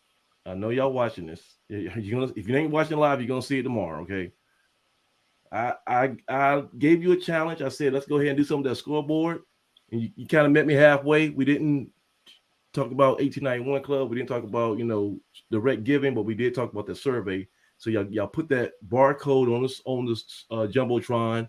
You had Mr. Level make announcements to bring attention to the Jumbotron. You just didn't put it up there real quick, like a little quick flash. And we said, look, go use your phone, get that barcode, and pull up a survey, give us the feedback. Thank you so much, whoever that was, powers that be, Earl Hilton, Brian Holloway, whoever made that happen. I'm thankful. I said I wasn't going to talk about marketing no more if y'all did something like that. So y'all kind of didn't do what I asked, but I'll take that as halfway. Can I make a request? Yeah. Can you ask the people who respond to the fan thing survey if their number one thing would be to put the band in the horseshoe so we can all see and hear? Oh, you trying to like rock the vote? Get everybody to say they want to do the horseshoe. Okay. Right. So that's Troy trying to gerrymander some stuff. But I would like to see that hopefully for this Norfolk State game that we do some type of promotion. Just maybe just everybody on the southwest side gets $5 off. So just pick some group that's marginalized and get them to the football game. Just make it a little bit more feasible for them. Because like I said, I want people to experience what we experienced this past weekend. 1891 Club. So like I was talking about a couple of shows ago, it's still active, but we're not really getting any push from the university. But after talking to some people and some coaches yesterday on the yard, it's still very important. We got to help these especially Olympic sports. We got to help these programs out. The 1891 club is a good idea. I don't give a damn if the university is promoting it or not. It's still active. It's still a good idea. I think I'm gonna get back on the horse and I'm gonna start pushing it myself. And a cool thing we can do is, what was the final score, Craig? The final score of yesterday was 45-38. 45-38. Yeah. There's a lot of people who today and the next couple of days, they're gonna be taking back some dresses, some suits. You're gonna get some refunds, some GHOE leather pants, 94. You got a leather sweatsuit that you wore to the alumni concert that you're gonna take back to draws. Take back to JCPenney's. Get your $89.99 back, and so you can use a portion of that, right? You know I'm telling the truth. You can use a portion of that to donate to A&T. How about this? Let's rock the boat. Everybody, let's donate $45.38 to A&T, and you can do it to the 1891 Club link or whatever. But let's show as a school who we are, and by doing $45.38, that's going to be like our fingerprint that we're inside the Valley Watchers, Blue Death Valley people, and we are here. We're not going to go away. We want to be taken seriously. We want you guys to meet us halfway. We want to contribute some funds, but we need your help to promote it. And so let's get this whole 1891 movement back running. We are about 23,000. If we can get a little momentum, we can get to about 50,000 by the end of the year, man. I mean, it's like a snowball. So we just need a little bit more, just a little bit more momentum. That's it. But so guys, great show tonight. Great weekend. I'll never forget this weekend. I'll never forget that game. I'm surprised I got a voice too, Doug. It's probably going to delay. I'll probably be speechless by Tuesday. But let's go ahead and wrap it up. We got 3 hours. So for A&T Roy, the best principal in Wake County, Mr. Aggie 94, and Doug, I tell you, man, that tailgate. What you gotta do, Doug? You gotta hire a film crew. Y'all need to do like a documentary 1 year. You gotta do the behind the scenes on preparing. How everybody has somebody go to everybody's house and how they preparing their own little thing and how y'all come together like Voltron and just see everybody who comes to your tent. All this stuff. Go. You have a couple shots. You could do like a 2-hour documentary. Put that thing on Netflix. You win some awards. It ain't always pretty, man. I know, but my crew might not have as nice a thing to say about me, man. I gotta. All the credit goes to them. I did more barking orders and fussing and dancing after the game and celebrating than I did working. So they put in more to work. My work's done on the front end, but I appreciate them. They really make it happen. It's a blessing. So. Thank you, man. I appreciate it. Yeah, no doubt. And so Doug Brown and of course, Mr. President Craig Turner. We need you got to join that AAF. The Greensboro chapter is popping. They got big time guests all the time. What's the next thing on the calendar for the AAF, Craig? Well, we're going to be taking a full bus load of supporters down to Gardner Webb for that game that's coming up on November the 19th. Any room left? Any room left, or is that sold out? It's sold out, but if there's enough interest, who knows? We might want to do a second one. Okay, all right. So contact Craig. You see him on Blue Death Valley. Do just get it. Yeah. Just drop me a message on the message board, and we'll see. We'll take it under advisement. Okay. But we're set and ready to go. All right. So I'm Samaj Marsh. This has been a fun-filled episode of Blue Death After Dark. Hopefully, I know we probably forgot some stuff, but we'll catch you, on Wednesday when we do the Inside the Valley show. But until next time, guys, I want y'all to get some rest. It's gonna be tough waking up tomorrow. All of us that gotta go to work, that's gonna be a challenge. But sure. 94, you got some political clout. We need to make that a statewide holiday. The day after GHOE, the Monday after GHOE, that should be a state holiday. Who we need to talk to make that happen? Still, we got people all the way from Texas. You got Glenn in Texas. I mean, this is a national holiday, man. I mean, yeah. You're so short. Yeah, you're right. You're right. Guilford County Schools is already doing Friday and Monday, apparently. Right. So look, my son has a teacher's work day tomorrow. 94. I mean, Troy, you're right. That's so they figured it out. Too many people. You know what happened? Too many people was calling sick. They was like, forget it. So we tired of lame excuses. We just gonna give y'all a day off. Yeah, well, let me tell you, my daughter's dance studio here in Charlotte. A few years ago, they had to start canceling their Saturday dance practices because nobody was showing up. They were going to GHOE.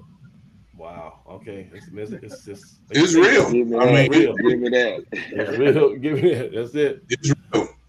All right, guys. So till next time, this has been Blue Left After Dark.